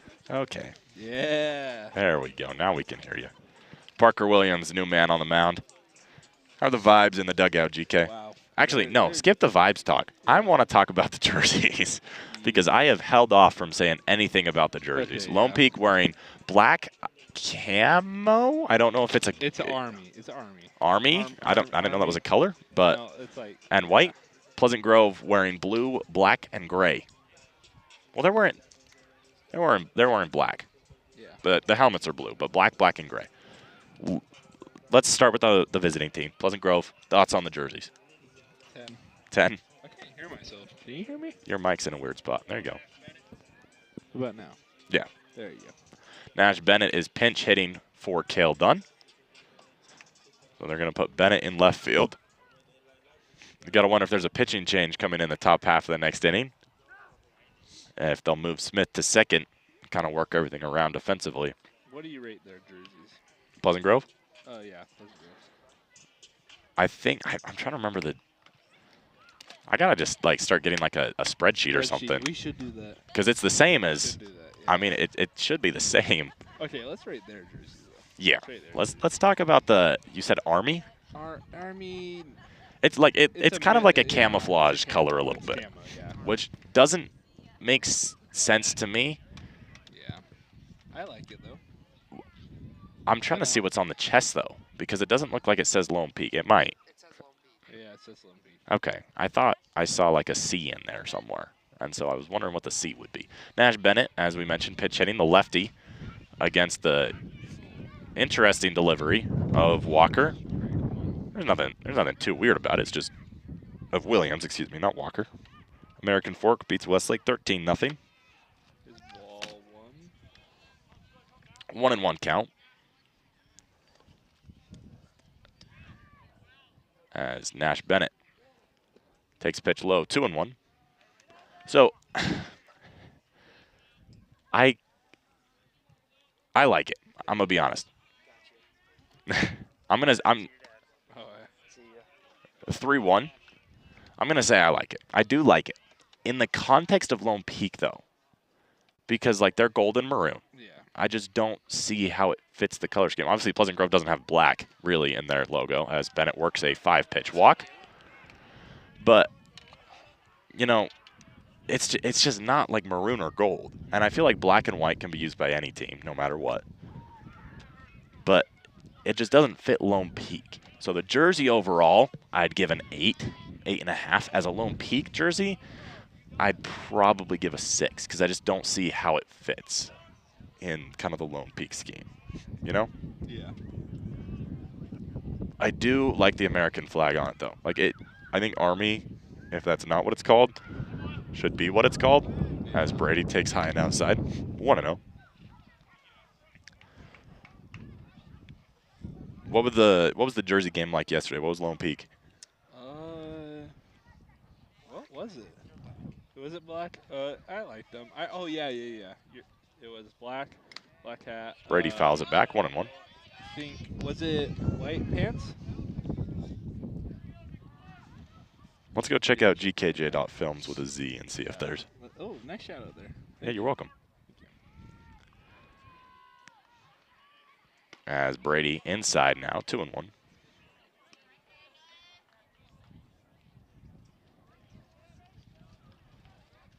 Also, Pleasant Grove had the baby blues, easy 10 out of 10. Yeah. No questions. As that one lined to right field by Brady. There's another hit for him. Bennett rounds second. He'll stay there as he heads back. Runners on first and second, nobody out.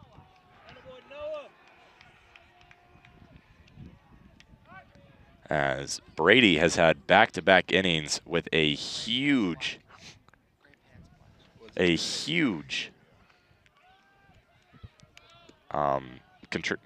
contribution is the word I'm looking for. A huge contribution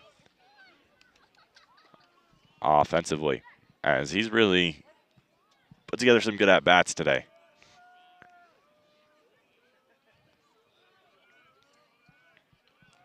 As that brings up the top of the order, it's Drew Smith. As that one's lined to right center field, that ball will drop. As rounding third, coming home is Bennett. He heads back, so the bases are going to be juiced for R.J. Wilson. Will it end it here? Will it end it? And they can end it in this inning. They can't end it, you know, here, but Can they end it here? no. Yeah. No, they can't. I thought so.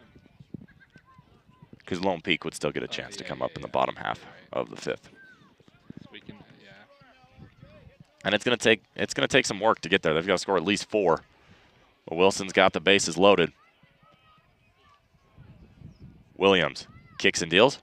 That one's fouled out of play. He gave that one a ride. As Williams has been hit hard.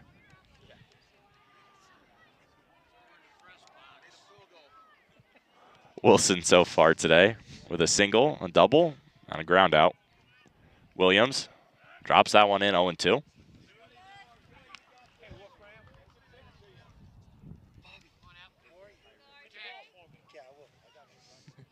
As R.J. Wilson, the lefty, 0-2 for Williams. He steps in and deals. That one high and outside, 1-2. Lone Peak with the infield in. I'm not sure I agree with the move, but you're trying to get that double play, get the out at home, get the out at first. There's a 1-2 for Wilson. Williams, you should probably film. Williams kicks and deals. That one shot to right field. That pitch is going to drop in between right and center. You were right. As Pleasant Grove going to keep the bases loaded with just 1 run scores. That's Bennett. Wilson's second single of today's game. He's been great. Now I have to be filming. You probably I should have been filming yeah, the whole time. Yeah, you're right. RJ's 3 for 4. Boy, has he had himself a day. So is Drew Smith, who's 2 for 3 with a walk. That's not right. He's 2 for 4, and he's reached on an error. That's what I'm thinking. Wolfgram with the bases loaded. Brady on third. Smith on second. Wilson on first. He fouls that one. Right back to us. 0-1. Forgot to jump. Whoops. Well, here's the question. You want to intentionally walk him in this situation? No. Not again. We saw that already happen. Here's an 0-1 for Williams. He kicks and deals. That one's high and way tight, 1-1. Pleasant Grove's dugout, not the biggest fan of it. Yeah, we didn't like that. I don't think, I mean, actually, I know there wasn't. Well, I don't know, but I'm very, very confident in saying that there was no ill intent behind that pitch. The 1-1 for Williams as he winds and deals is in the dirt, 2-1. So I think there's almost for sure a pitching change coming in since Smith is staying on the base paths. Throughout the game, they've substituted Robinson into pinch run. I think Smith's done on the mound. We'll talk about his line if he is done in the bottom half of this inning. First, Williams, 2-1. High, 3-1 to Wolfgram. Maybe, just maybe, this might be the old intentional walk without signaling the intentional walk. You skirt around the strike zone, see if you can get a swing. And if they walk, they walk. Williams, 3-1 count. Base is loaded. He kicks and deals. That one foul back. And the count moves full. That one hit a car. That one hit a car. I Ouch. Well, feel bad for whoever's car that was. I didn't park over there. And they're going to give Williams the same ball. The ball that just hit the car got back into the field really quickly. Wow. That shouldn't be funny, but it's kind of funny. Bases loaded, nobody out. Full count here. Williams. He kicks and deals. Wolfgram sends that one to deep left field. Back on the track, at the wall, goodbye! It's a grand slam for Tua Wolfgram. Hit all the bases, back-to-back days with a home run. It's Pleasant Grove 16, Lone Peak 5. He brings them all in. Tua Wolfgram, the Candyman. Pleasant Grove has an 11-run lead. That ball hit a car, and that ball hit a scoreboard. And hyped up the dugout a little bit. Please tell me you were recording. That face kind of tells me you weren't. Wow. Were you recording? That is going to be a great edit. Okay, let's go. Wow. To Wolfgram. Go crazy. Back-to-back days with a home run. Wow. 6. Count them, 6 RBIs for Tua Wolfgram today. As he brings in Brady. He brings in Smith. And he brings in Wilson. Ring, ring. And he brings himself. Ring, ring, this call to the bullpen by the Knights. Brought to you by the Tua Wolfgram Grand Slam. Oh, my gosh, I missed calling him Tua Wolfgram. Oh, I totally missed that. Oh, Tua, I'm sorry.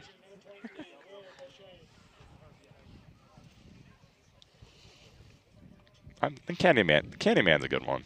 Well, I'm fine with that. Will Bouchain in with a small 16-5 deficit. I don't think I need to tell anybody this, but 16 Pleasant Grove season high in terms of runs.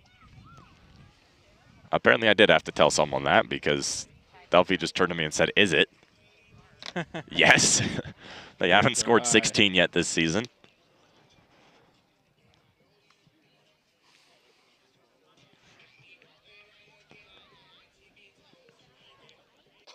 So for the Vikings, it was 4 in the first, 2 in the second, a scoreless third, 5 in the fourth, and 5 in the fifth. Man, they've scored 26 runs this series. And if you factor in the fact that there hasn't been an out this fifth inning, they've only played 10 innings.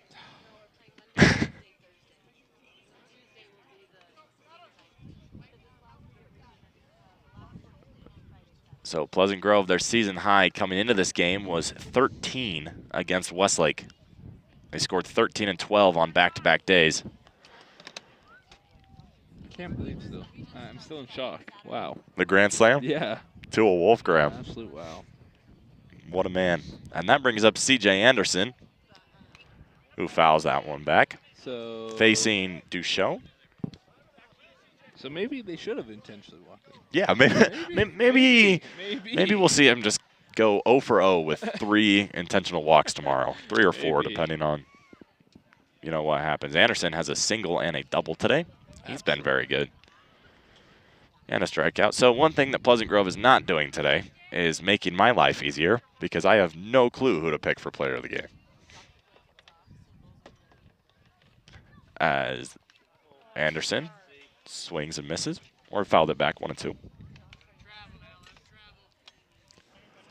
So you say Wolfgram, which I understand, but you gotta think Wilson's 3 for 4 and has scored 3 runs. That's something that's hard to ignore.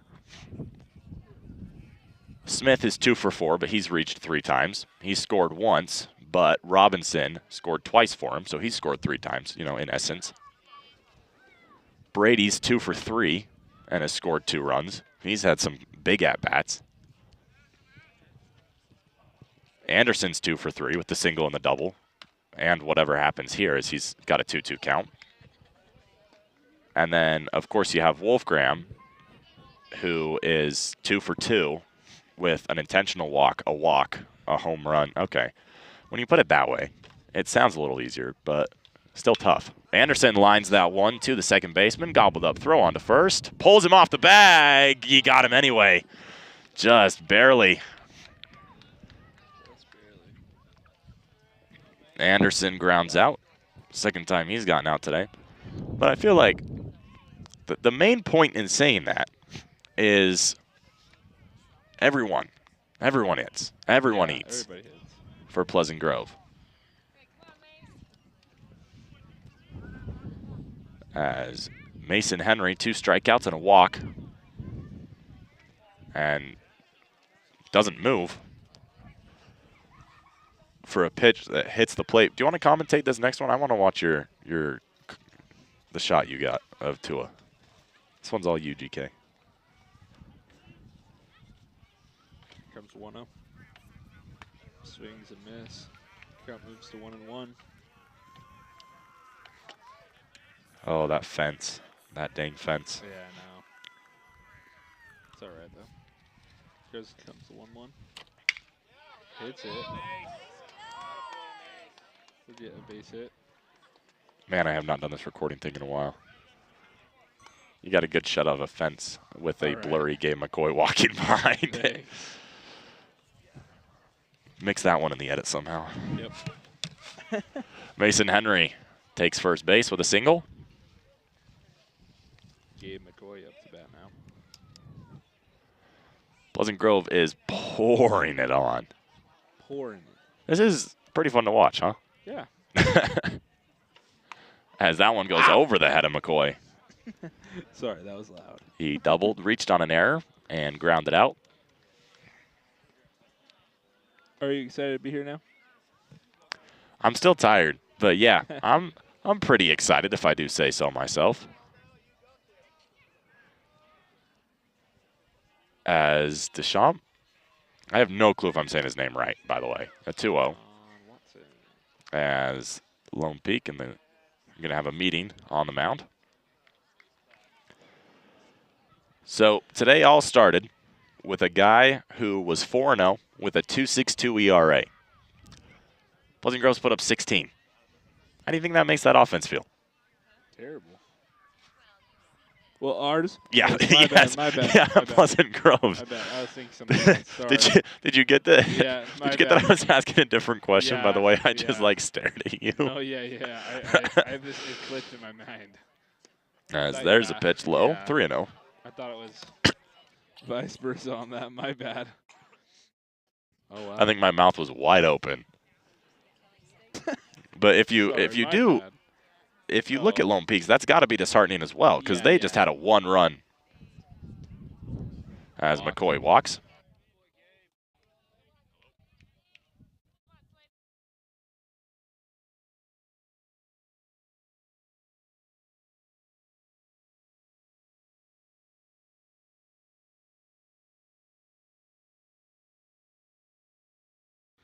Here comes Slayer Strow now.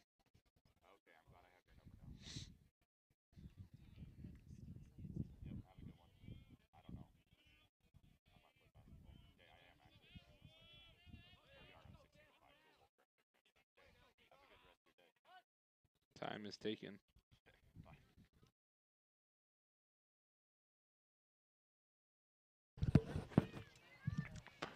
I let him know we're up 16-5 though. Yeah. 16-5 here. Scow has McCoy on first, Henry on second. There's a strike, 0-1. Scow has been in. Scow struggled today. Yeah, struggled a little bit, But it's a good day for him to struggle. The offense Yeah. puts up 16. It's a good day to, keep trying to find your way at the plate. 0-2. this umpire looks like he's saying, "What's up, brother?" Now for Scow. What? He's flown out today and struck out once. Come on, that's funny. That What's up, brother? Strike, brother. as an 0-2 count to Scow. As strike 3 for Slater Scow. 0 for 4 with 3 Ks today. Comes Nash Bennett. And Scow is upset as he walks away. He's been a guy, he started the season at the top of the lineup and just has struggled to find himself at the plate. And it's been frustrating for both him and the guys around him who want to see him succeed. That just to not see him play the way that you know he can. But still got a little bit of the season left to try and find it. Bennett takes high, but it's brought down for a strike, 1-1. Henry on second, McCoy on first. This game has gone not at all how I thought it was going to, because I don't think anybody would have told you 16-5 if you asked them to guess the score. Here's the 1-1. Count turns 1-2. Strike, brother. Bennett, his first time up, he walked and came around to score. He did not score on the grand slam. He scored one batter prior. He scored on Wilson's single. 1-2 to Bennett. There's strike 3. Working him out of the inning is Beauchamp. But man, not before this inning got grand. Pleasant Grove 16-5. In large part due to a 2-0 Wolfgram grand slam. He'll take his spot behind the plate. Pleasant Grove switches it up defensively as Drew Smith heads out to the field. Mason Henry heads out to the mound. So the defensive changes for Pleasant Grove, they're going to keep Brady at second. Or in the infield. I'm not sure if he's playing second or short. Playing second.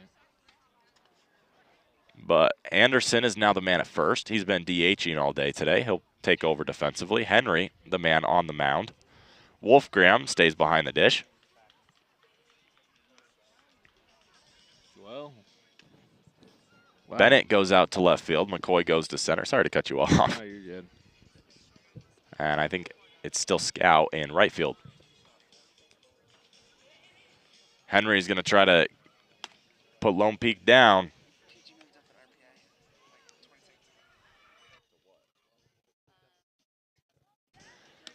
As they're going to try to end this one early again. I don't want to, obviously this game is not over yet, but if it ends here, when do you think the last time was that Pleasant Grove mercy ruled Lone Peak twice in a season? I have no idea. As Lone Peak is going to go to the bench as well. But Pleasant Grove has struggled against Lone Peak. And, oh, you missed this. I had a great idea. These two schools. Here we go. These two schools should start like a cup. A cup. And whoever has the best record between football, basketball, and baseball season gets the cup for the next year. Okay, so and if it's a tie, whoever won the football game gets the cup.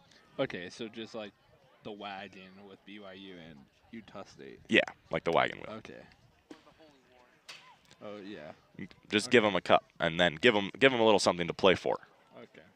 So the first tiebreaker would be a game in the playoffs. Okay. You know, if a team won a game in the playoffs, they get the cup. Second tiebreaker is the football game. And then you don't need a tiebreaker beyond that.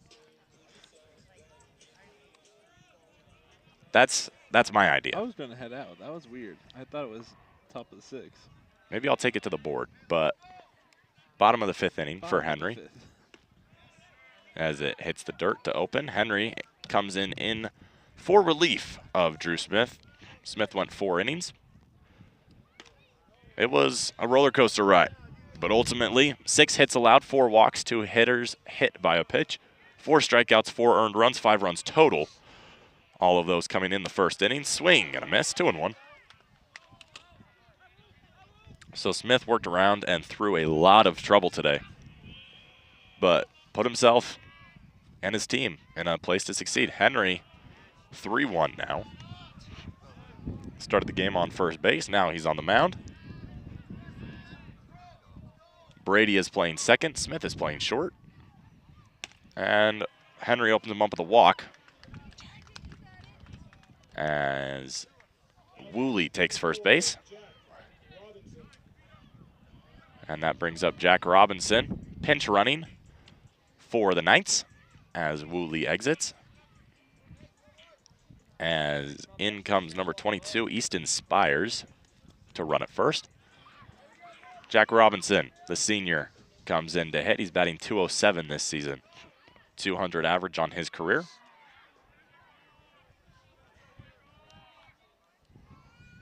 Man, has this been a game to watch. Yes. Henry with a runner on first. He deals outside, 1-0.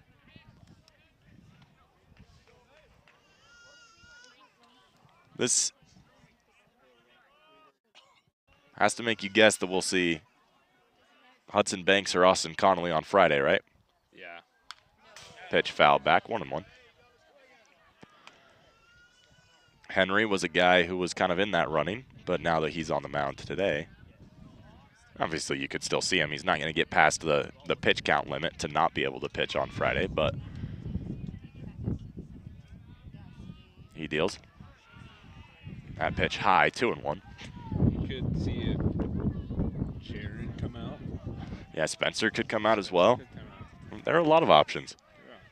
You really never know with this Pleasant Grove pitching staff. As here's the 2-1 from Henry. Is served foul out of play, 2-2.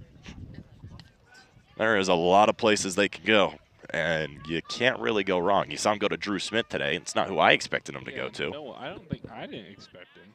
And he had to grind, and he had to grind, and he had to grind. But he got through 4. As that pitch fouled off, count stays 2-2. He got through 4 good innings. We talked about it a little earlier, but the big thing for him is getting those walks down. And if he can get those walks and hit by pitches down, you're feeling good. He's got 10 walks through 10 innings pitched. That was Robinson at the dish. Facing Henry, the righty. Henry kicks and deals. Did he go? Are you going to appeal? No, he did not. So a full count now. I thought he went. What'd you see? I'd have to agree with you, but that's why we're not umpires. Yeah. Maybe that's what we should do in 5 years. Umpire. Umpire baseball. Henry's full count pitch. He deals. That one lined foul. Good contact by Robinson. He was just early on it. So he's early on that high fastball. Where do you go now if you're Henry? Just try and power it by him, or? I think power it by him, honestly. You have to put a couple ticks on it if he was early on that last one. The full count. That was low and outside. Runners on first and second now with nobody out. As that brings up Grady Slesk, the man who started on the mound for the Knights.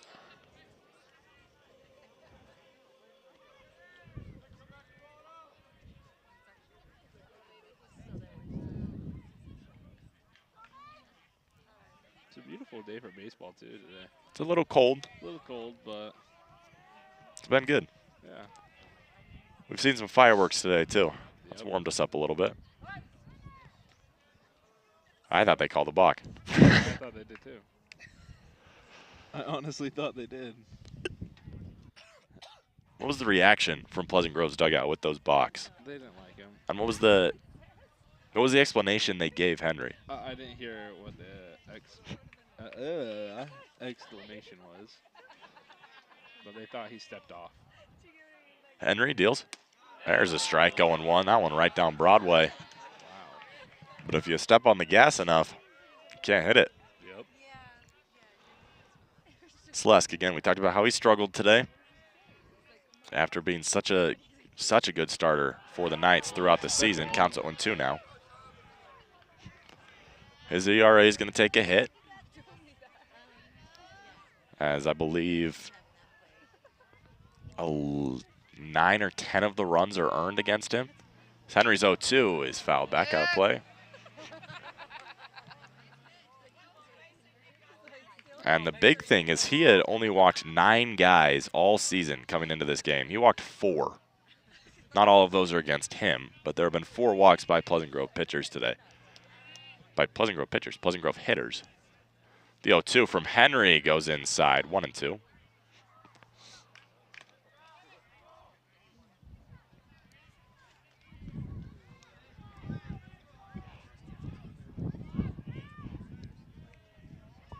Strikeouts big here for Henry. Here's the 1-2. That one's served to left center field. That's going to be not caught by a diving Gabe McCoy. Runner rounds third. He's coming home. Runners on the corners now, as it is a 10-run game. Mason Henry allows 1 earned here. As that brings up number 9 for the Knights. As it's Lincoln Geck, the bottom of the order. Ball 1-0. Pleasant Grove, 1 in the bottom of the zone.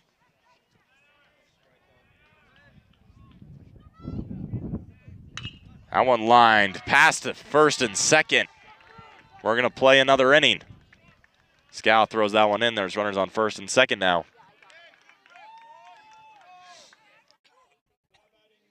It's a 9-run game. So this was one. It was 6-5 for a good, solid Solid couple innings. Yeah. And then Pleasant Grove put up a 5 spot in the top of the 4th. Then a 5 spot in the top of the 5th. Looked like we might be able to get to go home early. And if we do get to go home early, it won't be until the 6th. Henry deals. Against the top of the order, 1-0.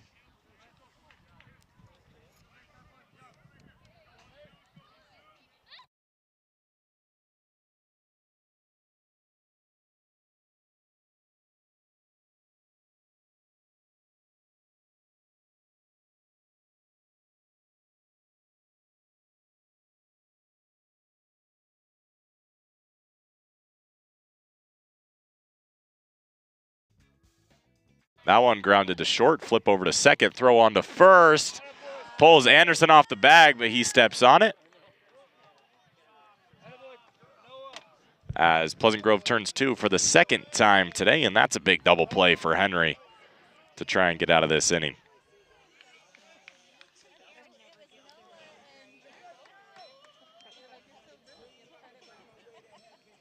It's good to see him turn these a little more routinely, even if that one did kind of make your heart skip a beat as Anderson jumped off the first base bag. But that's one thing it's a smaller thing, but it's something that you look at from Pleasant Grove this season and something you wish they could do a little better on is turning those double plays. Strike one there for you. Because when pitchers have got in those tough situations where you want them to turn 2, as that 0-1 moves the count 1-1, they've usually turned to the strikeout to try and kind of take the double play spot. Get a strikeout on the first guy, and then the second guy can just ground out or fly out or whatever to end the inning, and those are your 2 outs. But here's a 2-2 for Henry now. 2-1, excuse me. But it feels a lot better if Pleasant Grove can start to be able to turn those double plays. As Henry hits him, that one's up by the head.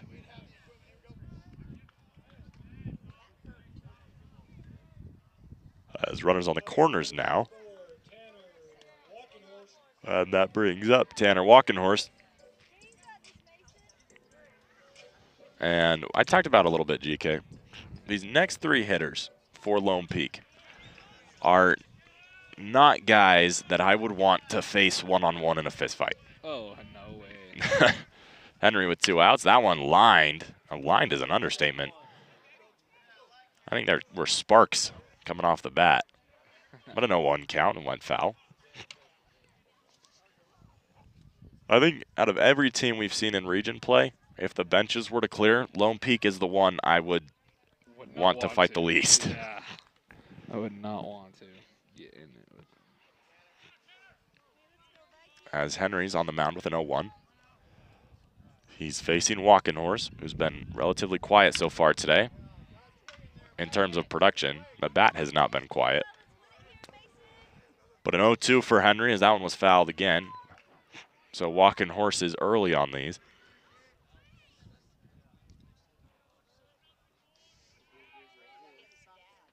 Henry's 0-2. That one's going to stay fair. That's going to score a run. And it's Brady who has to run all the way from second to grab it in shallow right. Time is called. It stays 16-8 as only 1 run scores.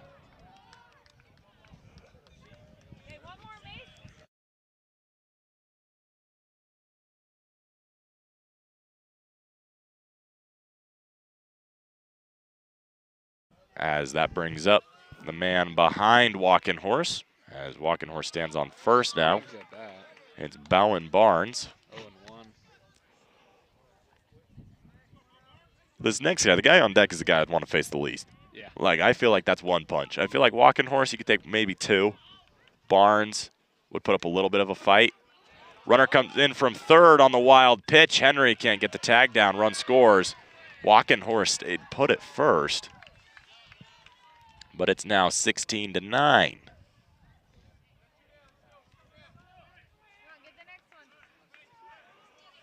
But I feel like the man on deck.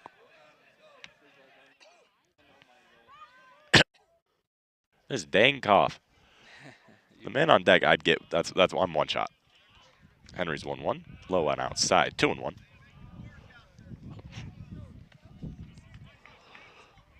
But for Pleasant Grove, Henry's got a 2-1. That one lined to deep right field. Scow moving back. He makes the catch. And that ends the inning. Henry works through an interesting one. Interesting. We'll play a 6th and maybe a 7th. Pleasant Grove up by 16-9. As we prepare to head into the top of 6th. Did we cover all our bases? Oh, we didn't talk about scenery. Scenery, yeah. Thoughts on the Lone Peak scenery? You kind of got, it's really just the school in the backdrop. The school, but you can see the AF Canyon. Yeah, that's true. See that. I don't know if you can see that at Skyridge or not. But I like it. But you know what? I love the Mamba mentality at PG, and we have the best scenery over there, I think. I'm going to disagree with you. Well, I'm going to leave it with that. I do. Well, okay. No, let's talk whole region. Whole region. It's American Fork or Lehigh. I'm going to say Lehigh. It's straight out of the MLB, out of the show. Straight out of. You see the freeway, the mills. I'm going to say American Fork. Wow. I'm going to give it to American Fork. Wow. I think the temple as the backdrop, you got the forest out in left field. Yeah. It's not really a forest, but it's got a good look. And then American Fork has a really good stadium. Obviously, Viking Stadium, #1 in my unbiased opinion. But if there's one thing American Fork is good at, it's the stadium scenery. Yeah, that is true. They're also pretty good at baseball. But so are these Vikings. That's why it's 16-9. All right. We're going to see more here in this next inning. Are you staying with me or are you heading back? Heading back. Trey Robinson on the mound now. GK steps away. See you guys. He'll see you guys on Friday. Good inning. Good inning for you to watch, if I do say so myself. Robinson takes the mound. He'll face Brady and then the top of Pleasant Grove's order. It is not any easy point in this Pleasant Grove order. Skyridge beats Lehigh 11-5. It's really these games that you see game 2 and game 3 of these, every region team playing a 3-game set every week. It's game 2 and game 3 that'll show you what these teams are made of. Because game 1, every team is putting out their ace, putting out your best guy, and you'll see how he does. But it's these second and third games when you're kind of going a little deeper in the bag that will really show you come playoff time who's going to be the most successful team. Brady works that one foul, 0-1. But for Pleasant Grove, these game 2 and 3s haven't been extremely nice. It's been a roller coaster ride. Brady shows bunt. It gets past the pitcher. There's a hit for him. As Noah Brady with his 3rd hit today. He's 3 for 4 with a ground out. Have yourself a day, Noah Brady. He's one of countless Vikings who are doing great. But in the second game of these sets against Westlake, Pleasant Grove wins 12-8. Against American Fork, they lose 2-5. Against Lehigh, they lose 1-7. Here against Lone Peak, obviously you're looking good, high and tight to Drew Smith. But in my opinion, that's a cause for concern, is how these Vikings are playing in these game 2s. Because, yeah, they've scored 16 runs. But what does that say about your offense compared to what does that say about the second guy in Lone Peak's rotation? Because you're not going to score 16 runs every day. Nobody's going to score 16 runs every day, no matter how good you are. So the question is, can your pitching staff, and again, starting Smith is not a guy you thought you were going to start at the beginning of the year, but his number was called, and you have to bring him up. So when it comes to, because maybe in the playoffs, when you're playing a ton of games in a ton of days, and you put Smith out on the mound, is he going to be able to execute at a level to go win you a playoff game? And I'm not saying he can't. Today was a pretty good start besides that first inning. And, boy, he's been even better at the dish.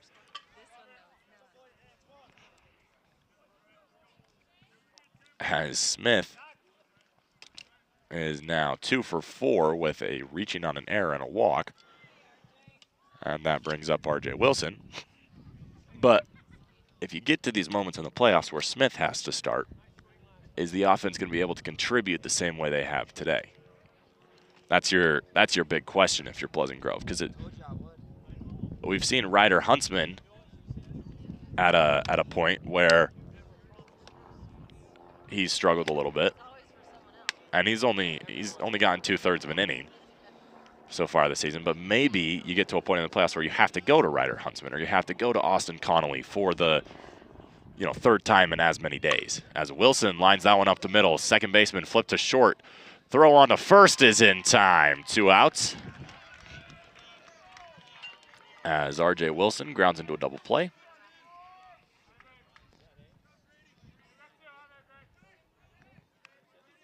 He's 3 for 5. And that brings up a pretty good baseball player in Tua Wolfgram. He hit just a grand slam his last time up. He's doubled and has that grand slam along with an intentional walk and a walk. You're not going to intentionally walk him this time? Lone Peak has been hesitant to pitch to Wolfgram in the last 2 seasons. They were one of few teams to intentionally walk him last year. And the coach comes out of the dugout now. He's just going to go talk to his pitcher. Another weird thing to think of as well for Pleasant Grove is the Game 3s, because Game 3 is a similar situation as Game 2. You're going a little deeper in your pitching staff. And against Westlake, they won 8-5. Against American Fork, they had that breakdown, 0-10. But against Lehigh last week, they 7-2. And that's a very good offense that they were facing. So with the third guy coming out of the bullpen, whether that's the bullpen or, your starting rotation, whatever that is, whether that be Van Haney, whether that be Austin Connolly, whether that be Drew Smith, whether that be Mason Henry, as Wolfgram lines that one just foul. He might get a triple there if that one stays in the line. Maybe not, since it's down the left field line. But you're probably thinking extra bases. Anyway, if you get to that guy coming out of the bullpen or out of the rotation, once playoffs come, you're playing 3 games in 2 days if your Super Regionals goes to 3 games.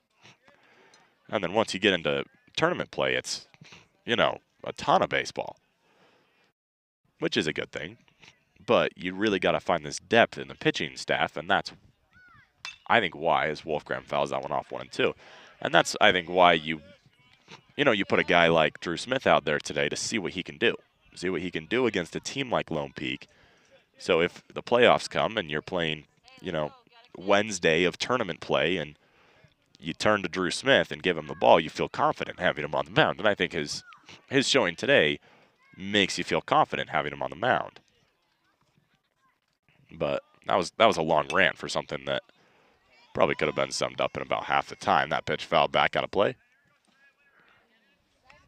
Might have been a car. That's something that Lone Peak could improve on here, is the safety for the cars. Pleasant Grove parking lot is situated far enough away that you're probably not. Your car is very unlikely to get hit by a baseball. We've had 2 today, two casualties. Here's the 1-2. That one low and outside, 2-2.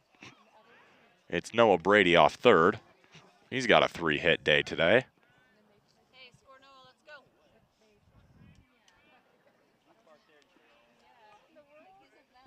Wolfgram trying to do some more damage. His 5th plate appearance today. 2 balls, 2 strikes, 2 outs here in the top of the 6th inning. Kick deal. Wolfgram shoots that one to right field. Staying basically put and making the catch for the Knights is the right fielder. Pleasant Grove up 16-9 after 5.5. We'll be back with the bottom of the 6th inning next on PGSN.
As we welcome you to the bottom half of the 6th inning. It's Pleasant Grove 16, Lone Peak 9, after what's been a fun day of baseball. As Brock Robinson enters the game in right field in favor of Slater Scow. And Mason Henry stays on the mound for his second inning of work, his first one. Little rough, 3 hits allowed, 1 walk, 1 hit by pitch, allowed 4 earned runs. But up 7, you have a chance to kind of figure out, as we were talking about that last top half of this inning, figure out what works and what doesn't when it comes to the pitching staff for later this month, as now we've entered May. It is playoff month for high school baseball.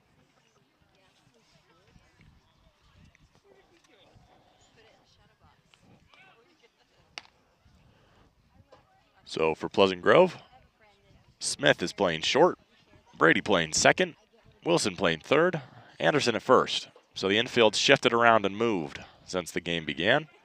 In left field for Pleasant Grove is Nash Bennett. Gabe McCoy stays in center. Brock Robinson is in at right. Wolfgram still in behind the dish.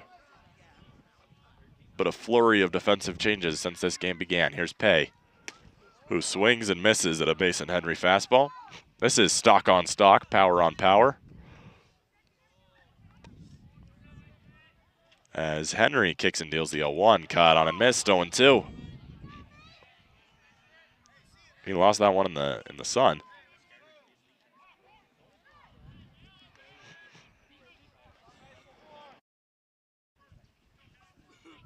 Henry up 0-2 in this count. Early against Pay. The 0-2 hits him. All that work and he takes his base. And that'll bring up the catcher. Now batting number 14, Zach Woolley. It's Woolley for Lone Peak. The lefty steps in against Henry.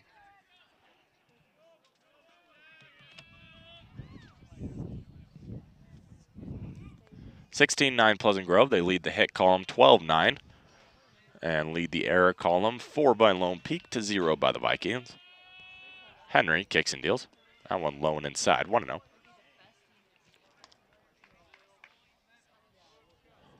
Henry struggled a little bit today on the mound in relief of Drew Smith, as he kicks and deals that one lined to left field. Bennett drifts over and makes the catch. He was shifted left or a little farther right to begin with. Henry gets the first out of the bottom of the 6th inning. Now batting number 10, Trey Robinson. And that brings up Trey Robinson.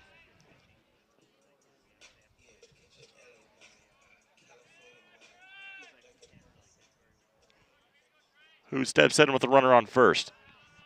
Henry has 1 out here in the bottom of the 6th. Wanting to kick the pitch. Foul back and out of play.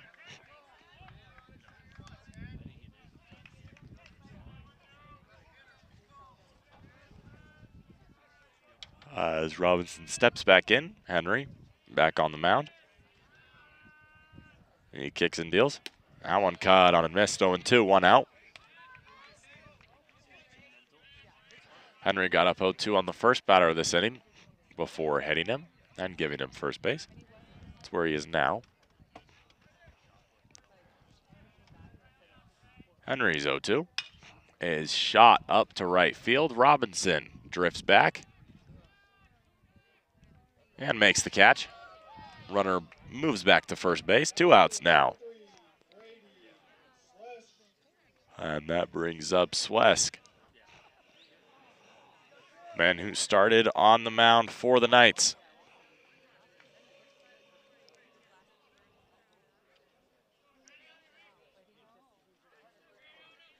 As Henry working a little faster here.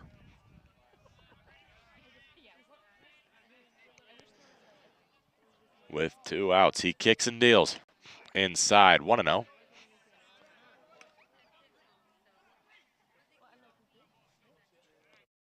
This is really Pleasant Grove's first shootout especially at this caliber this season. We haven't really seen him go 16-9 with anybody, as that one's cut on and missed, 1-1.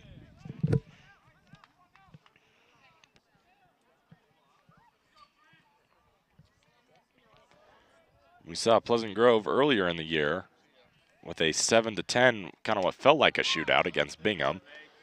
There's a 1-2 count. That one went into extras.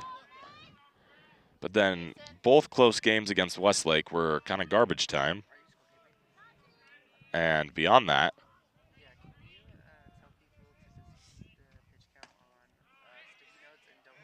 it's all Pleasant Grove's got to worry about. Here's a 2-2 for Henry.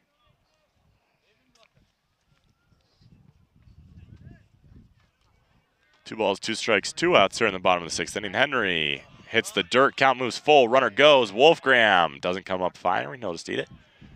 Payoff pitch incoming for the bottom of the 6th.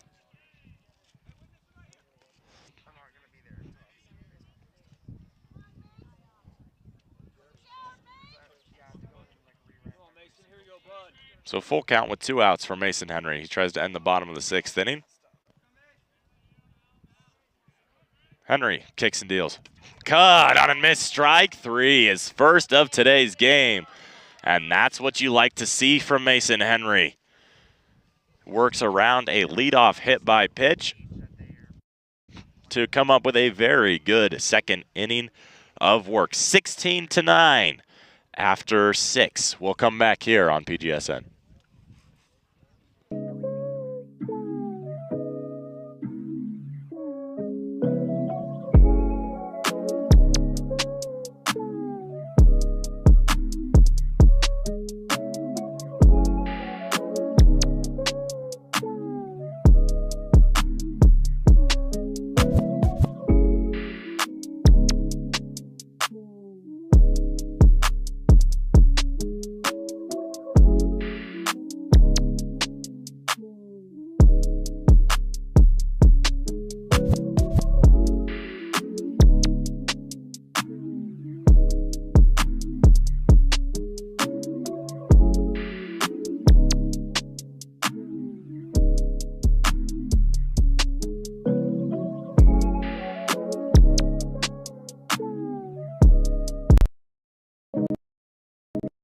We head into the top of the 7th inning.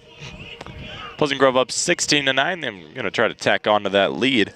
Trey Robinson stays on the mound for the Knights. CJ Anderson going to lead off this inning for Pleasant Grove. He's singled and doubled today, along with a groundout and a strikeout. It's Anderson, Henry, and Robinson here in the 7th. Robinson, the Viking outfielder, that is, not the Knight pitcher. Although he's going to be pretty involved in this inning as well. Anderson, the lefty, steps in as Robinson kicks and deals. Cut on and missed. 0-1.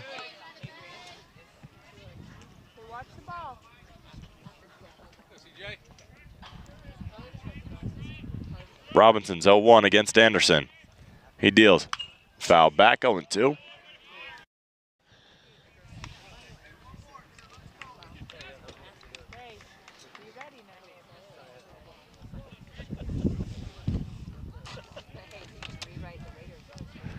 Robinson's 0-2. He rocks and deals. Anderson lines that one to right field. That one's going to drop. There's a leadoff single for CJ Anderson, who continues to swing a very, very hot bat. 2 singles and a double today now. 3 for 5 day for CJ Anderson. That brings up Mason Henry. Then we'll see Gabe McCoy. Henry singled, walked, and struck out twice today. Robinson deals. Henry chops that one to third, and it's going to get through. There's a single for Mason Henry. He's second of the day, succeeding on the mound and at the plate as he moves to 2 for 4.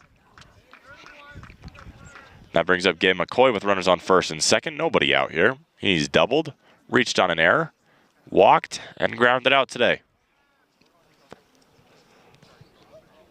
Brock Robinson, who's pinch hitting for Slater Scout. He substituted him defensively in that last half inning. He's on deck.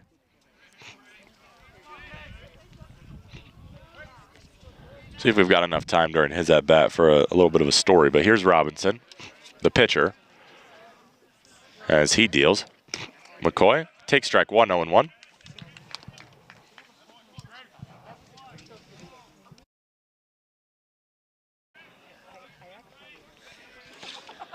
Anderson on second. Henry got pinch ran for. It's Talon Page on first. Robinson deals. There's a strike. 0-2. Starting to paint the corners a little bit with Gabe McCoy, who's up for the 5th time today. 0-2 count for Robinson. Trey Robinson, the wind, the kick, the pitch. Inside, 1-2.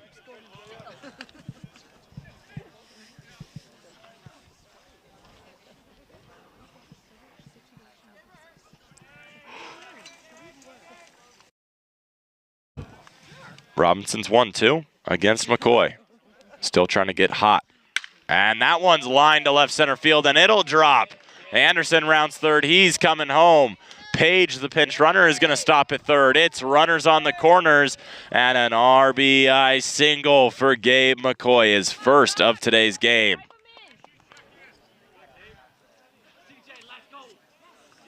CJ Anderson, the Viking who came around to score, his 2nd time scoring today. That brings up Brock Robinson, his first plate appearance today.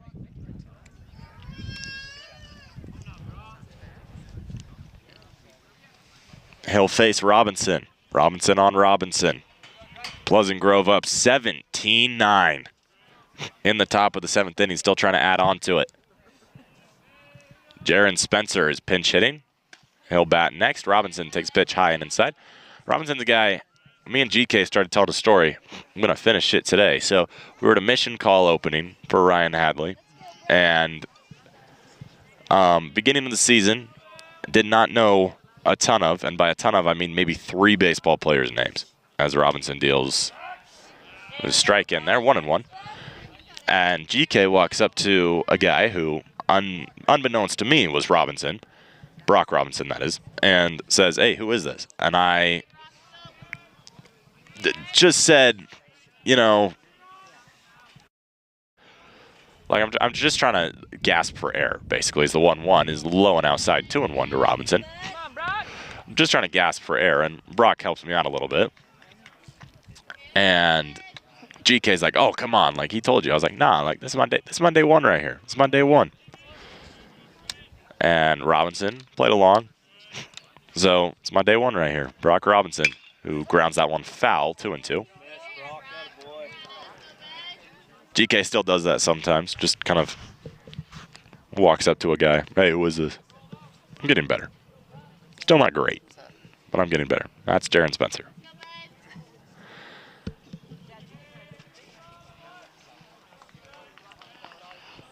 Believe Spencer is taking Henry's spot in the order, so I wonder if he'll come in to pitch.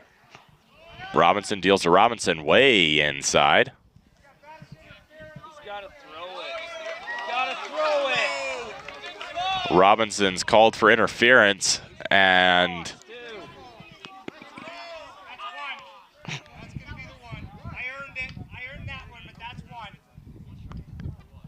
I earned that one, but that's one. I don't know what that means.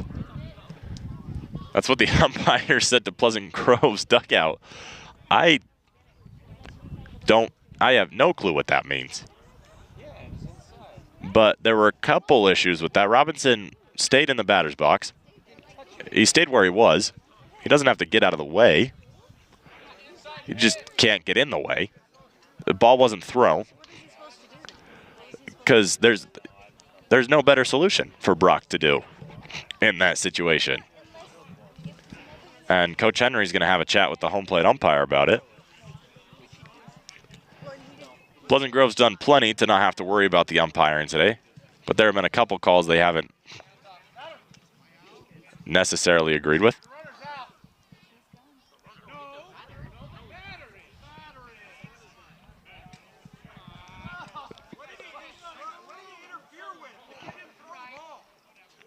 And Pleasant Grove's not happy. And rightfully so.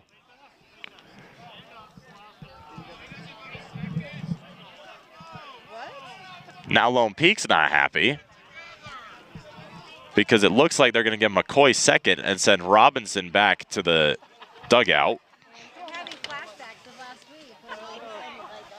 McCoy goes back to first. Robinson's out. That's one way to end an at-bat. Next time, let it hit you. That is interesting, to say the least. I don't know how to score that because I don't have interference in here. I guess we'll call it a strikeout. That was weird.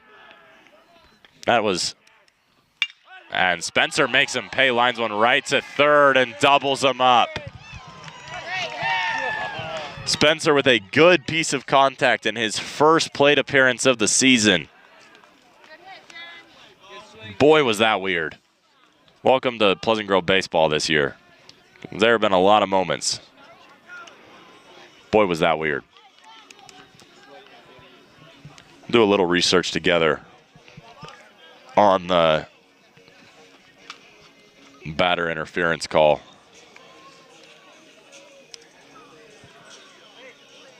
Because I believe as long as Robinson doesn't fall into the plate, then he's fine, and he didn't. He stayed in the batter's box. 603A, a batter is out for illegal action when he interferes with the catcher's fielding or throwing by stepping out of the batter's box or making any other movement that hinders the catcher's play at home base. Which, in my opinion, did not happen, but that's why I'm not an umpire. Ryder Huntsman comes out for the 7th inning for Pleasant Grove. Hey, was that you getting a warning? As that's gotta be frustrating for Pleasant Grove, especially for Brock Robinson. As that's just not a good look for anybody. It's just weird. It's just weird. That's baseball. In the words of famous Yankee radio broadcaster John Sterling, that's baseball, Susan. It just gets weird out here sometimes. Huntsman got 2 outs against the Westlake Thunder earlier this year.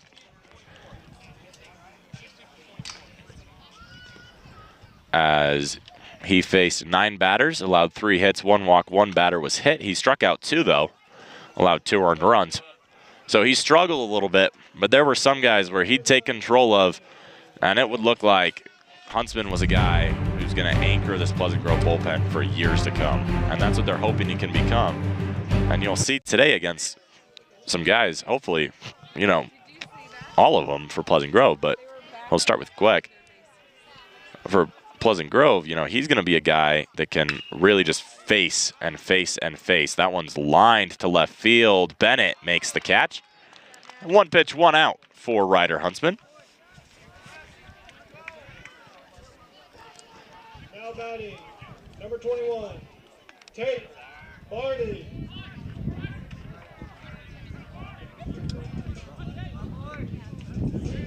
And that brings up Tate Barney. He's pinch hitting for the leadoff man. Huntsman deals. There's a strike. There's a ball, 1-0. That's why I'm not an umpire. I've said it probably more than I should have today. You know, I'm jumping the gun when I say that's why I'm not an umpire that many times. 2-0 for Huntsman. He's young. He is a young buck on the mound. As that pitch outside, 3-0. 3-0. As Huntsman deals the 3-0 high, 4-pitch walk. Hey, just ground ball, Ryder. Come on, bud. Now batting, number 27, Landon. Huntsman, the freshman. It's okay to see him struggle, because he is young. And there's no issue. Go, Ryder. Especially with a game where you're up 8. 17-9 here in the bottom of the 7th. 1 out so far. Wolfgram goes to first. They don't get him. Anderson still playing first for Pleasant Grove.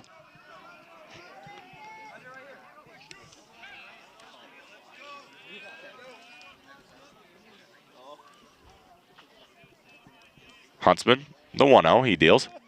That one hits him. Now batting, number 34, Tanner Walkenhorse. So that brings up Tanner Walkenhorse. So a walk and a hit by pitch, along with a fly out so far.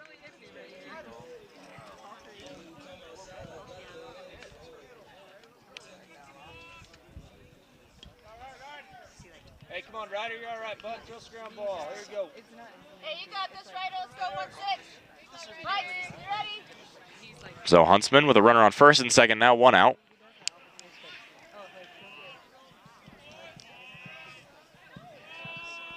As he kicks and deals. There's a strike, 0-1.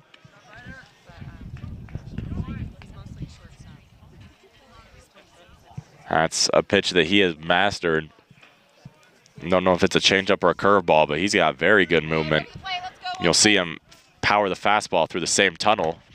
That pitch fouled back 0-2. It's probably where he'll go here is the high cheddar. But you'll see him power the fastball through the same tunnel, and it's so hard to hit. If he can get that curveball down early in a count, it's very hard to battle back. But as we've seen a little bit, if he doesn't get that curveball down, he struggles to get back in.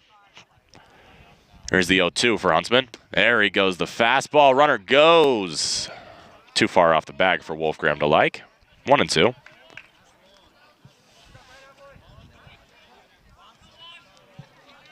Went low fastball there. Huntsman did.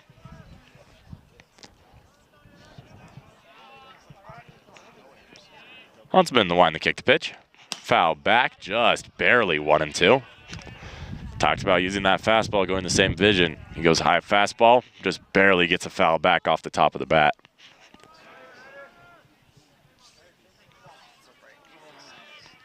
Huntsman has a 2-2 Hey, winner right here. Let's go, Vikings. against Walkenhorse. Kicks, deals. That one lined to a past the diving Smith. Coming up with it is Bennett. They're going to hold the runners. Bases are loaded.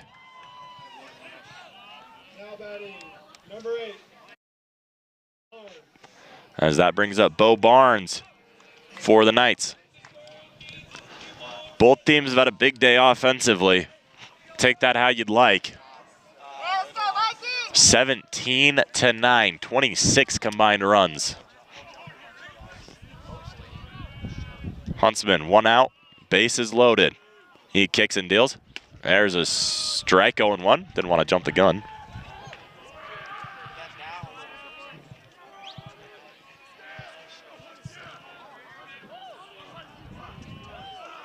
Huntsman with the 0-1, kicks and deals. That one in the dirt, 1-1.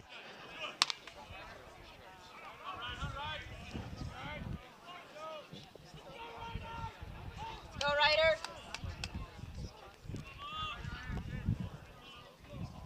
One Huntsman kicks, deals. That one cut on a miss to hit him, but he swung. 1-2.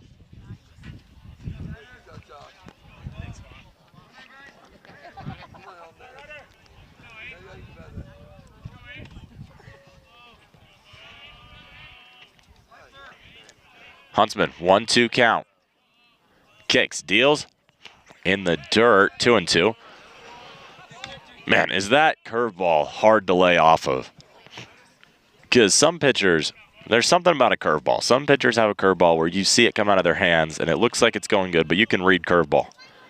Huntsman has a curveball where you start salivating and then it's out of the zone. Here's a 2-2. That one shot foul, out of play. Hey, you got it right here, Ryder.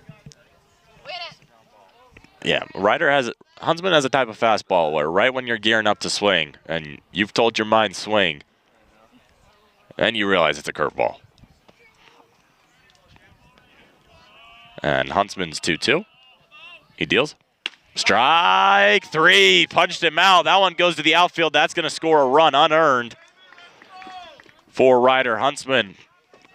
His first strikeout of today's game. Number 44, Austin. And that puts Lone Peak in the double digits. They score on a throwing error by the catcher, Wolfgram. If you hit a grand slam, you can make a mistake like that.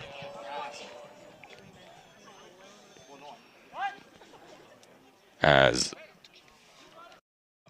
infield's going to come in and talk to Huntsman as he's facing Pei, who is just a daunting task.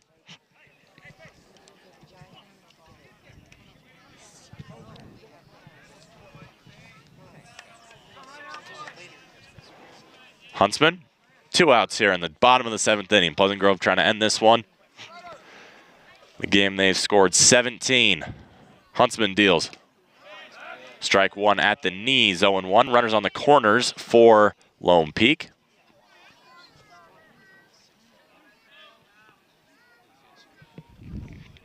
The man on first is Walking Horse. That one cut on and missed by Pei.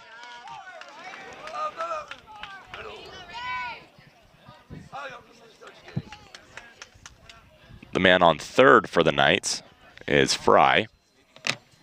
Huntsman's 0-2, kicks and deals. Cut on and miss, strike 3, that does it. Ryder Huntsman shuts the door as Pleasant Grove takes a 17-10 victory, powered offensively by Tua Wolfgram, who had 6 RBIs.